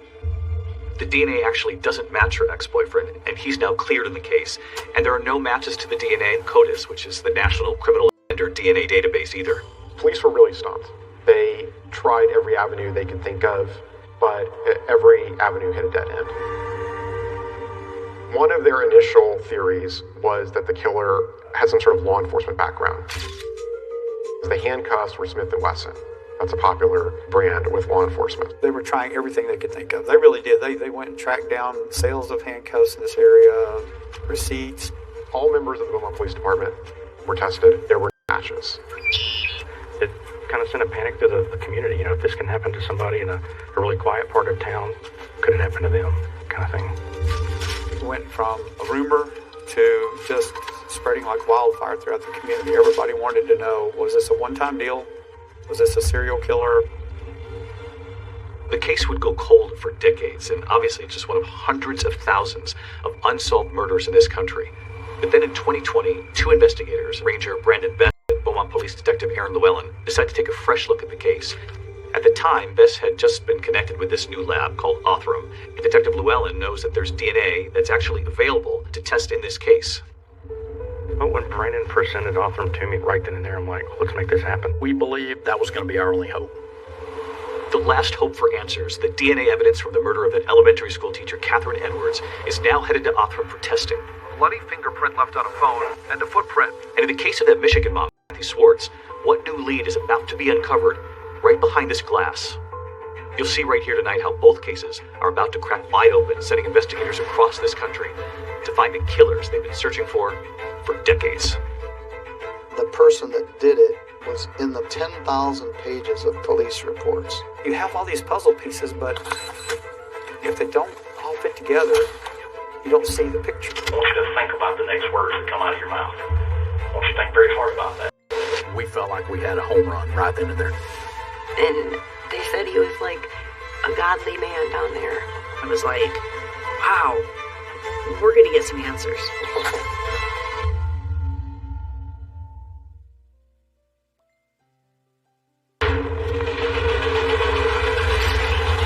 Tonight, two horrible murders. I just felt awful. And now a survivor who lived to tell. I was just like, can't tell me. I'll never tell anybody what happened. What did your daughter do? He's been murdered!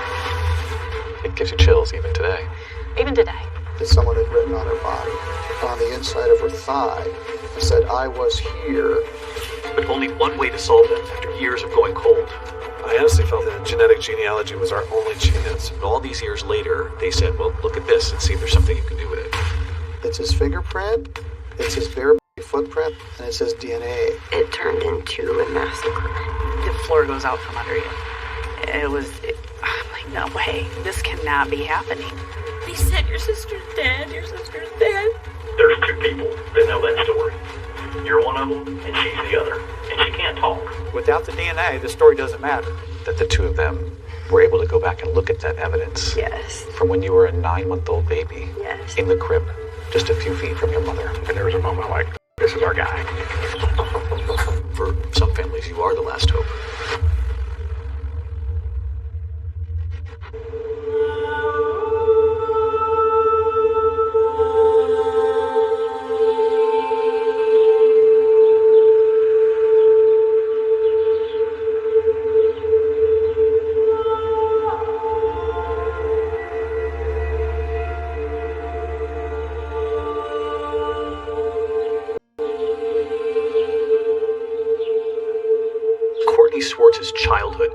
clouded in mystery. She was the sole survivor. She was just a baby at the time during a vicious attack that left her 19-year-old mother, Kathy Swartz, strangled and stabbed to death right near her. Among the clues left behind at the scene, a single bloody fingerprint on Kathy's pink phone. It contained DNA of the possible killer. But of course, the question for decades, who was the killer? For years, you were haunted by that question. Yeah, growing up, most kids, they look at people and they don't have to think, is that the man that killed your mom? And everybody that I met, that's the first thing that would pop into my mind.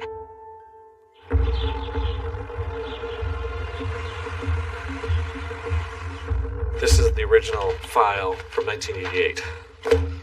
When you have your files in a cold case, the killer's name, it's in somewhere. The profilers really believed that whoever it was would return to her gravesite. And for years, that was part of our initial our rookie training program was, this is Kathy Swartz's gravesite. If you see somebody at that gravesite, you need to stop and identify them because they could be a prime suspect in the murder.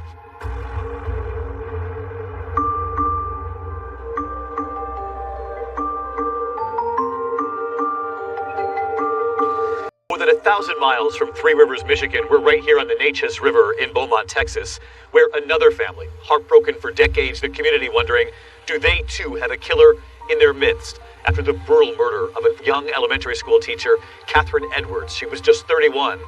And detectives here wondering, would they ever have the tools to solve this case? You know that every day that you don't solve that crime is a day that you're not going to be able to bring that perpetrator to justice. This certainly is a scene that has always stayed with me. And you retired, and when you left the force, at that point it had not been solved. That's correct. Every now and then, someone would dust off the case file and start looking at it with fresh eyes, and I always thought, maybe this time something will spark and we'll catch whoever did this. It would turn out that spark, the one that would finally reignite the whole investigation into the murder of Catherine Edwards, was actually coming, thanks to a major leap forward in forensic technology.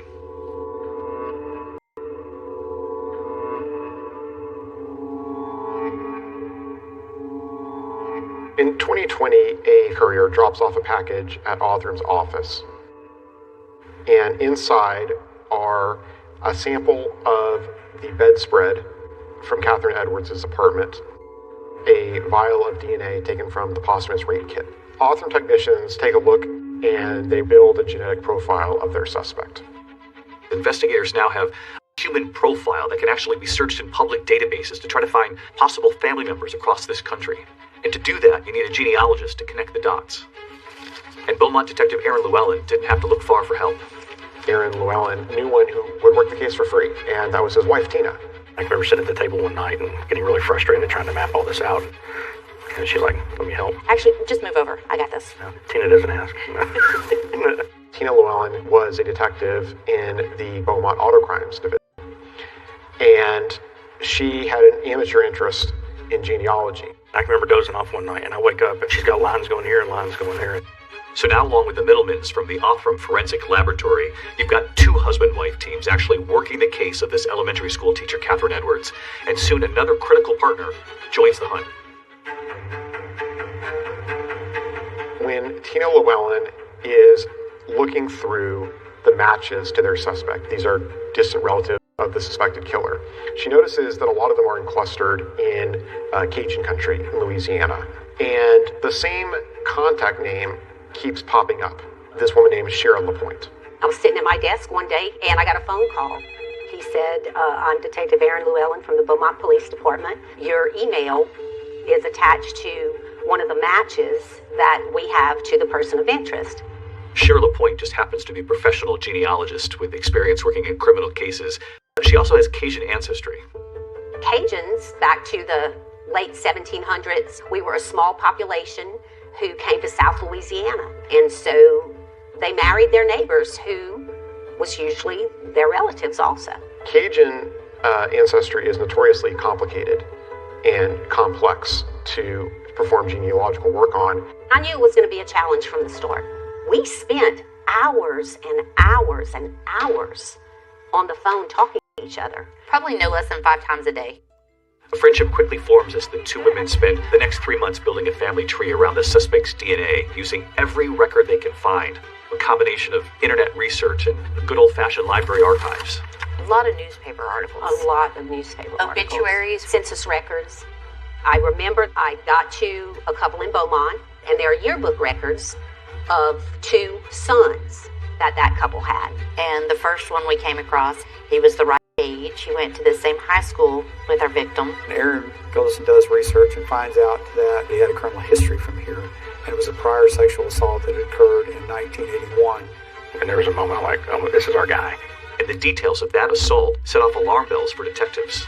There was a lot of similarities in that case that mimicked Catherine Edwards' case. The victim's hands were bound behind her back, and she was sexually assaulted. We felt like we had a home run right into there. Suddenly they realized that this suspect had a second victim.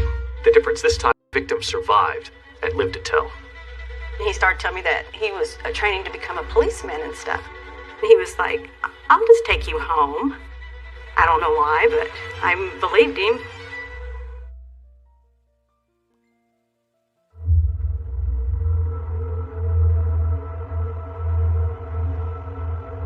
So all these years later, investigators in the Catherine Edwards case, the school teacher who was brutally murdered, now think there might have been a second victim of this suspect who is still alive, Paula Bledsoe Ramsey.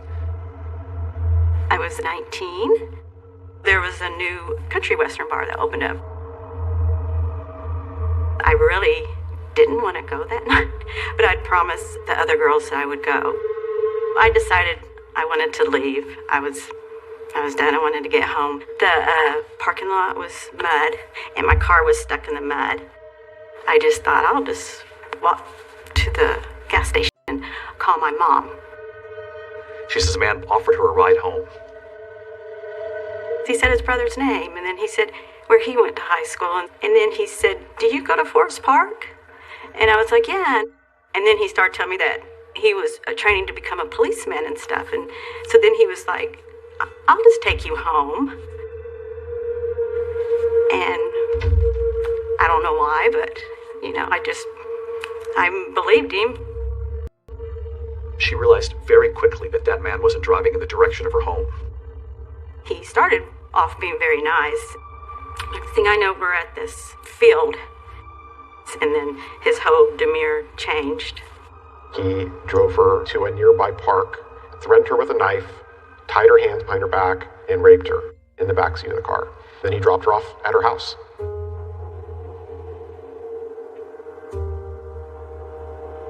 I just felt awful and shameful, and I was just like, I can't tell him. I'll never tell anybody what happened. I don't know. I was kind of like, I don't know if anybody would believe me. Is it my fault? Was it my fault? Paula said she summoned the courage about a week later to tell police what had happened. They would soon tell her that they identified the man who attacked her, and it turns out he wasn't a police trainee. He was a 21-year-old salesman in Beaumont. He said, yeah, I did it. I just got carried away.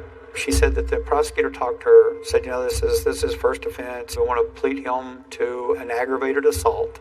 She didn't understand what that meant other than he was pleading to a felony and for assaulting her. And so she agreed to the plea bargain agreement. I think today they take it more serious than they did back then. I wanted him to be punished. I think I was just pushing everything down and just trying to focus on with life.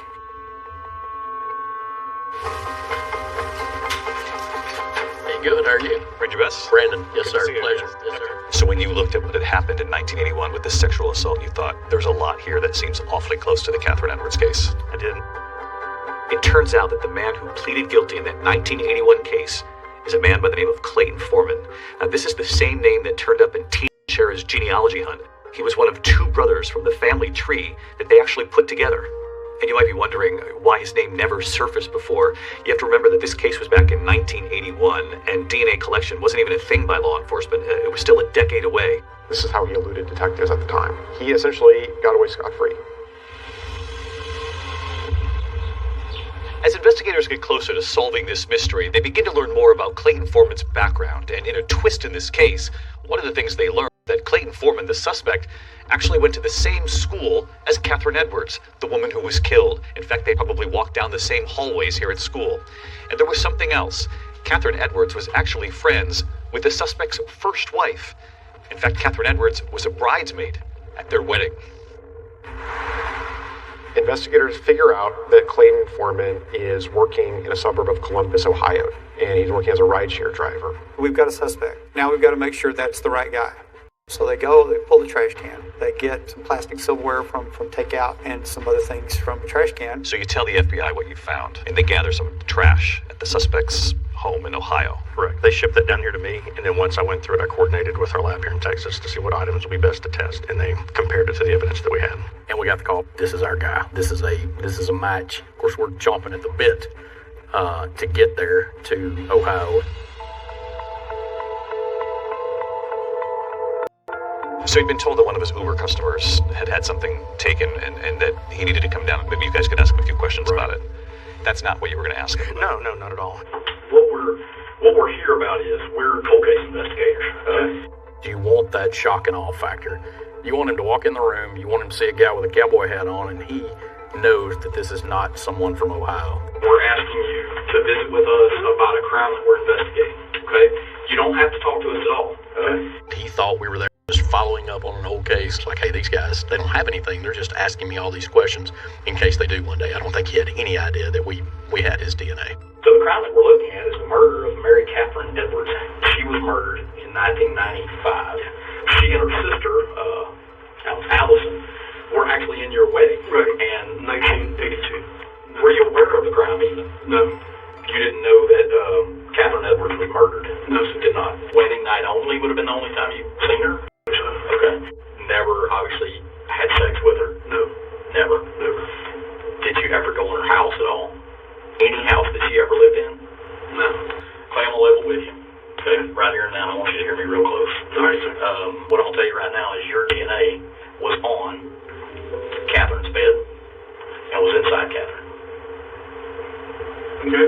I mean, I don't know how I got there, but per se it was there. There's only one way for it to get there. Okay. And that's by you putting it there. Okay. There's two people that know that story. You're one of them, and she's the other. And she can't talk. Mm-hmm. What I asked you is, now, to be honest with us completely, and tell us, how did that happen? I'm not going to say anything. So if I need an attorney now, You probably need one, or you do need one. I'll need an attorney. After he makes it outside, that's when we executed the arrest warrant and arrested him. You showed up with the handcuffs that he used on Catherine Edwards. We did, and got to put him on him after we got through interviewing him. Did he know that those were the handcuffs he used? He was told. New developments tonight on the murder of a beloved Beaumont teacher. So finally, 36 years after Catherine Edwards' murder and arrest, the team can now return to Texas to prepare for trial. And in South Carolina, another team of investigators, they're now chasing a promising lead in their case because of this new technology. The murder of Michigan mom Kathy Swartz, whose daughter has gone so many years without answers. At what point did hope return for you? I got a phone call from Sam Smallcombe, and he said, we may have the guy that killed your mom. Gentlemen, how can we help you?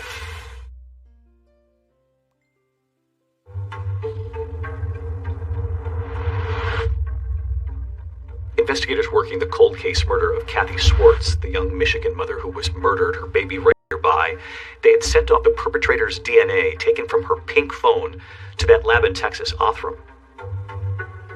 So after 3 decades with no arrests in this case, Othram actually uses their cutting-edge technology to build a comprehensive DNA sequence of who the perpetrator is. So now that you have this sequencing that they just didn't have access to years ago, what do you then do with that? We could use that profile to search a database of people, and in doing this, we can then begin to figure out how these people that are near relatives are arranged on a family tree. And if we can do that, then we can begin to ask where the person that we're looking to identify might fit on the tree. In going down the family tree, you find that there is actually a family that lives in Three Rivers, Michigan, a mother and father with 4 sons. That's correct. We got the report back, and they believed it was a family that had lived in Three Rivers. The DNA was male, so this narrowed it down to 4 brothers. The youngest brother, Barry, And then there was, the oldest was Sonny Waters, then John Waters, and then Robert Waters.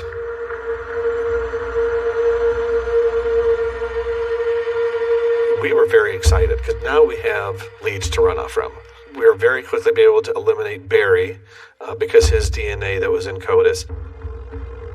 And they're able to rule him out, so they take him right off the list. Detectives then track down 2 more of the Waters brothers, who both quickly agree to turn over their DNA. 1, 2, 3, 4. And with that DNA, they're able to eliminate them as well, which just left Robert Waters. Robert Waters was married, had a couple of children, and had been living in Beaufort, South Carolina for quite some time. He was a local business owner and had a plumbing business. And from what detectives can tell from looking at his wife's Facebook page, Robert Waters appears to be a happily married family man.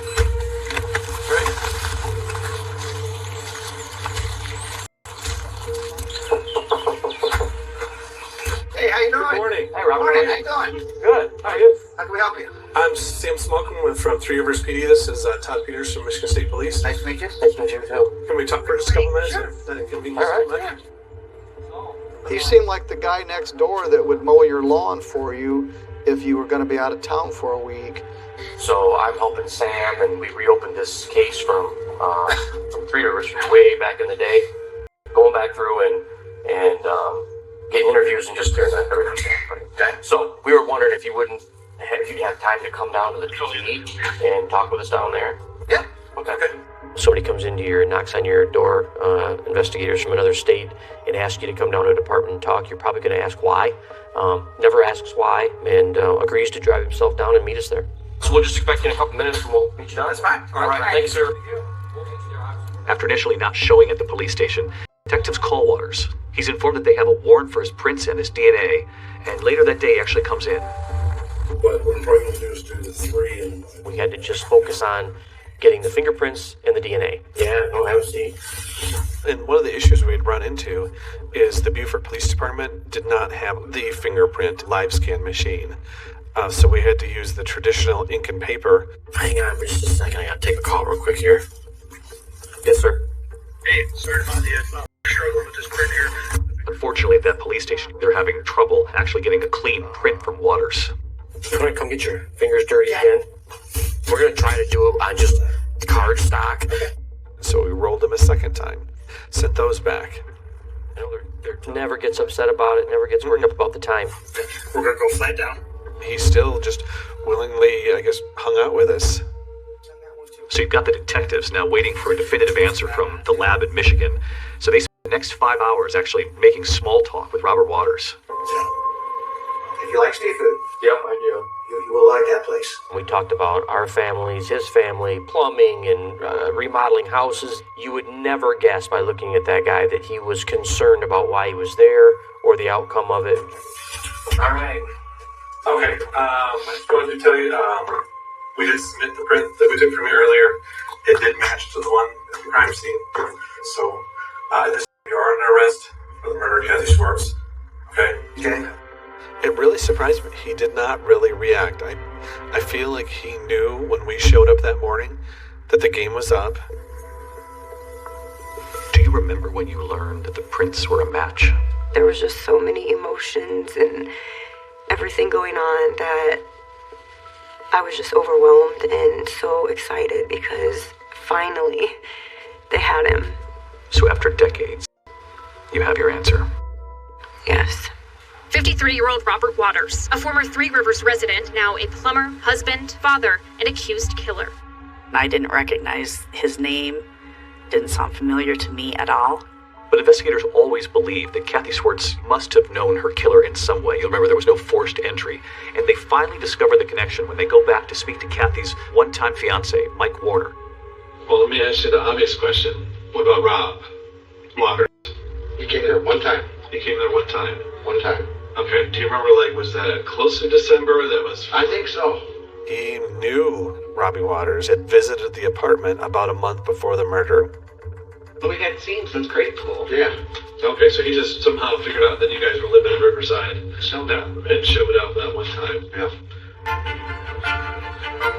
I honestly think she knew him then, obviously, because he was friends with Mike, and he he was in town and tried to come see my mom, and she wasn't having it. He's waiting to be extradited to St. Joseph County. It really was, wow, we're going to get some answers. We're going to find some things out. But before his day in court could actually come, the suspect Robert Waters does something that shocks everyone. No way, this cannot be happening.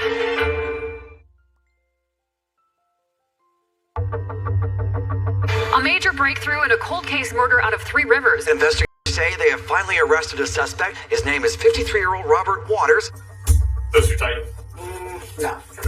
The plans were already in place. He had waived extradition, so he knew that he's going to be brought back to Michigan. They go down to South Carolina, and they discover that this man had been living a full life. Yeah. Married, children, a job. A good job.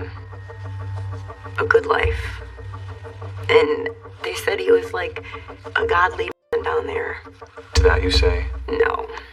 They don't know the real man. But after evading law enforcement for decades, Robert Waters never makes it back to Michigan. At like 6:30 in the morning, I received a call from an investigator from Beaufort, and she had explained that she had just come from the jail and that Robert Waters had hung himself in his cell. No way, this cannot be happening. Again, like a disbelief, how could this happen? He had some material that they'd given him in the jail, and it was some devotionals, and the parts that he had ripped out talked about forgiveness and asking for forgiveness. To me, it says that you're guilty. I mean, no one is going to do that in that situation if they're innocent. You feel robbed that you did not get the opportunity to see him face to face. Yes. I just wanted him to feel my presence in the room. What would you have said to him in court? I don't think I would have said anything. I just think I would have walked in, and my presence is enough words for him. He would have seen that baby. Yeah. That he left there in that crib all day. And probably my mom, because I look like her, they say. He's a coward. To take her away from all of us in the manner that he did, and then he got to go live his life, I'm gonna give us any answers. I mean, he's just a coward. But remember, there are two cases here that have been unlocked by this new technology. And back in Beaumont, Texas, Catherine Edwards' loved ones are determined to see the suspect in that case, Clayton Foreman, the man charged with murdering her, face a jury. Clayton Foreman goes on trial in March of 2024 in Beaumont. He is charged with capital murder. Clayton Bernard Foreman, you plead to the indictment, guilty or not guilty? Not guilty. There were family there were friends there were former students of Catherine's that were there to see that justice was going to be served. Prosecutors begin by playing that 911 call Catherine's parents made for the jury. Police. What's going on? I found my daughter murdered. That 911 tape was very impactful to start the trial off with. That really gets you involved and to know that something horrible happened. Catherine's parents did not live to see the man accused of killing their daughter arrested. So this is left now to the twin sister, Allison, to tell jurors about her sister. Are you related to Mary Catherine Edwards? Yes, she was my twin sister. Allison is now 60 years old, and she offered really powerful testimony about growing up with Catherine. She just was always very nurturing and loving to people, and if anyone had a problem, they would come to her, and she would talk to strangers and make friends with people and compliment people, and just was an amazing person. Allison recalls the afternoon where her sister's body was discovered. Catherine just never showed up to this lunch. So eventually her father, Lum, agreed to go check on her. And my dad answered the phone. And, he was frantic. And, he said, your sister's dead, your sister's dead. It was heartbreaking to see. I mean, her identical twin, is what she would have looked like today if she was alive, and there she is up on the stand testifying. And the emotion and the love and the hurt, all of it came out and was so impactful with the jury. Allison said when Catherine died, she thought her parents died a little bit that day too. It was horrible. They were never the same. But we decided as a family after that happened that we were gonna not us too, and that we were going to live to honor her, and that's what we always did after that. In a heart-crushing moment, Allison shares with the jury how she honored her sister after her death. 4 years later, I had a daughter, and her name is Catherine. Catherine Ann, after my sister. But she never got to know her. My oldest was 9 months old, and she was her godmother, and she never got to know her either.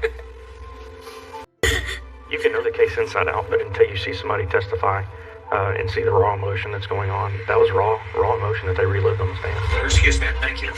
The prosecution's next witness is about to detail the surprising connection between Catherine Edwards and Clayton Foreman. And you got married to a person by the name of Clayton Foreman? Yes. What she's about to tell the jury about his reaction to Catherine's death. It dumbfounded me.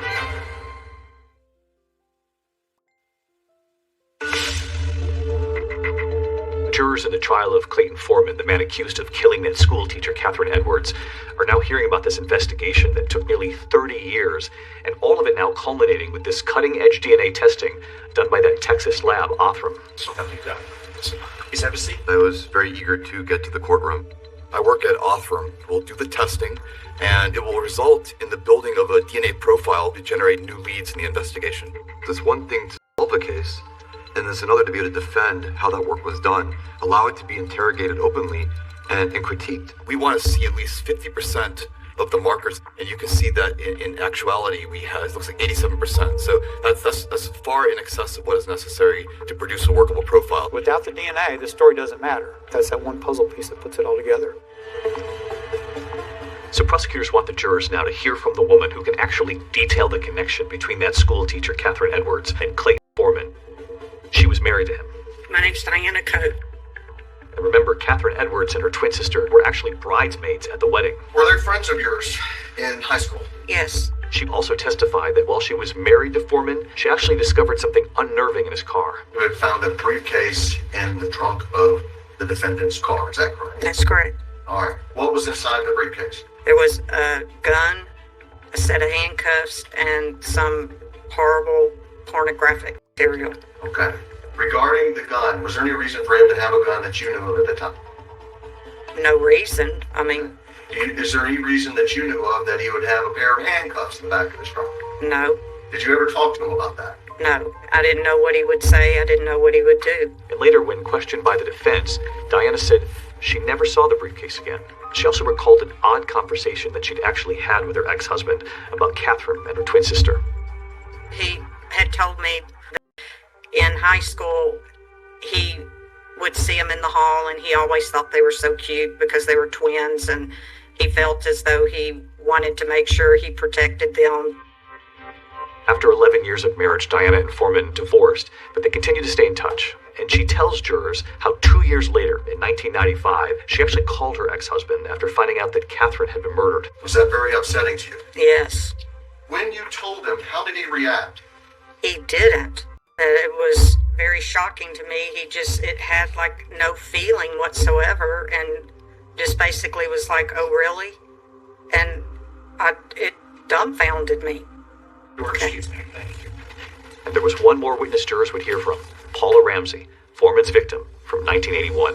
It had been decades since Paula had even heard the name of the man who assaulted her. It was a Friday, and I was at work. My phone rang, and it said Beaumont Police. This emotion came over me, and I was like, what? Is someone messing with me? And on the other end of the line was Detective Llewellyn. He said he's a suspect in a murder. And that's when he started telling me about the DNA. And he said it is a cold case murder. And I was like, you don't even have to ask. I will go. I will testify. We hung up. I just broke down. I mean, you just go back to being that girl again, where that fear and all of it just kind of consumes you again. And so suddenly, all these years later, in a courtroom full of strangers, Paula is telling her story about how she was assaulted by Foreman. Did he do something with your hands? He tied them in the back, behind. He took your hands, put them behind you, and secured them with an object. Do you believe that object may have been a belt? Yes. Did he threaten to cut your throat if you didn't do what he wanted? Yes. I just kind of blocked out everything else and just focused on the questions. Did he say something that you found odd concerning what he'd just done to you? Yes. What was that? When I was getting out of the car, he said, "Stop crying. I'm sorry. I hope I didn't hurt you." You have to say these things out loud, and then knowing that he's sitting right over there, and just being in the same room, and that was hard. She relived it on that stand, and it was amazing to watch her, how brave she was to do that. You came here today to tell us straight what happened to you 42 to 43 years ago, right? Yes. Who did you do that for? For Kathy. I wanted to see justice done for her. And in the end, Clayton Foreman's defense, they wouldn't call any witnesses, but they did deliver a closing statement. You, ordinary citizens, get to decide whether or not, on the day in question, January 14th of 1995, Clayton committed the offense of capital murder. He may not like it what he did back in 81. That doesn't make him a murderer. That doesn't make him that he went and killed somebody. The case was very one-sided, and the prosecution had all the witnesses, had all the evidence. There was very little the defense could do. The verdict is in. 29 years of waiting came down to 7 days of testimony and ultimately 52 minutes of deliberation. I'll tell you that anytime I've had a jury trial, I'm scared to death when they're walking back in that room. That is the most tense moment ever for me. We, the jury, find the defendant guilty of the offense of capital murder. It took police nearly 30 years to bring Clayton Foreman to trial for the murder of Catherine Edwards. It took the jury less than an hour to convict him. It was very fast. He was sentenced to life in prison. It was just really, I was thankful that I did it. Thankful that it did help. It did help putting him away. It was an extraordinary thing to have closure in that courtroom for that young school teacher. And that other case, the mother who was brutally murdered, her baby, just a few feet away. Now she's about to meet the couple who unlocked this case.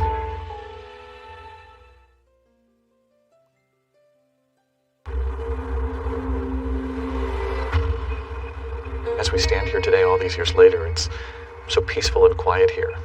It's hard to imagine what played out behind us. It is. Thankfully, the detectives worked very, very hard on this. And never gave up. Never gave up, and they solved it. Detective Llewellyn called me, and he said, "Hey, Carmen, you remember how you said you always wanted that case solved before you retired?" Well, I know you've retired, but I think we got him, and he did. I can see the satisfaction on your face. Justice after all these years. After all these years, absolutely. Justice, finally, for that elementary school teacher, Catherine Edwards. And in the second case, justice as well for Kathy Swartz's daughter, Courtney. Hi, Courtney. Hello. Hi. So these are the two who helped solve the case. Hello, Kristen.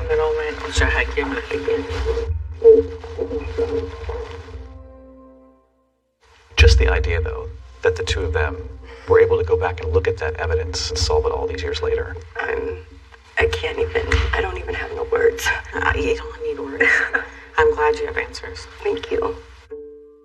It's unbelievable just in my career to see, like, when I started in 97 to where we're at today. You have these cases that are literally going nowhere. You give them this DNA sample, and the next thing you know who your suspect is. Do you think that there are cases like this all over the country right now, just waiting to be solved with this new technology? Absolutely, all over the country and all over the world, but finding every case, I think, would be the goal. Everyone, every sexual assault, every homicide, every one of them. We need to find those cases, and we need to get them submitted and worked. And that means answers, finally, for thousands of families. Sure, absolutely. There are tens of thousands of little tubes of DNA in crime labs across this country, and all of them have answers. I think we're going to live in a world in this lifetime where there are no unidentified victims that are named voiceless, where perpetrators are caught the first time they commit a crime. For some families, you are the last hope. For many. I don't believe in closure when you've gone through something as horrible acceptable as one of these violent crimes, but I do believe that truth allows you to turn the page. I have been living with this for 36 years, and these people, they took their time. They solved this case with DNA so I can close this book and open up my own book with my own kids. And there's no words for that. And we should know that lab, those DNA decoders, Kristen and David Middleman, Othram, they recently announced their 455th DNA match, Deborah. They are solving these cases. And how incredible, David. Catherine Edwards' killer, Clayton Foreman, will be eligible for parole in 30 years. He'll be in his 90s. He's appealing his conviction. That's our program for tonight. Thanks so much for watching. I'm Deborah Roberts. And I'm David Muir from all of us here at 2020 and ABC News. Good night.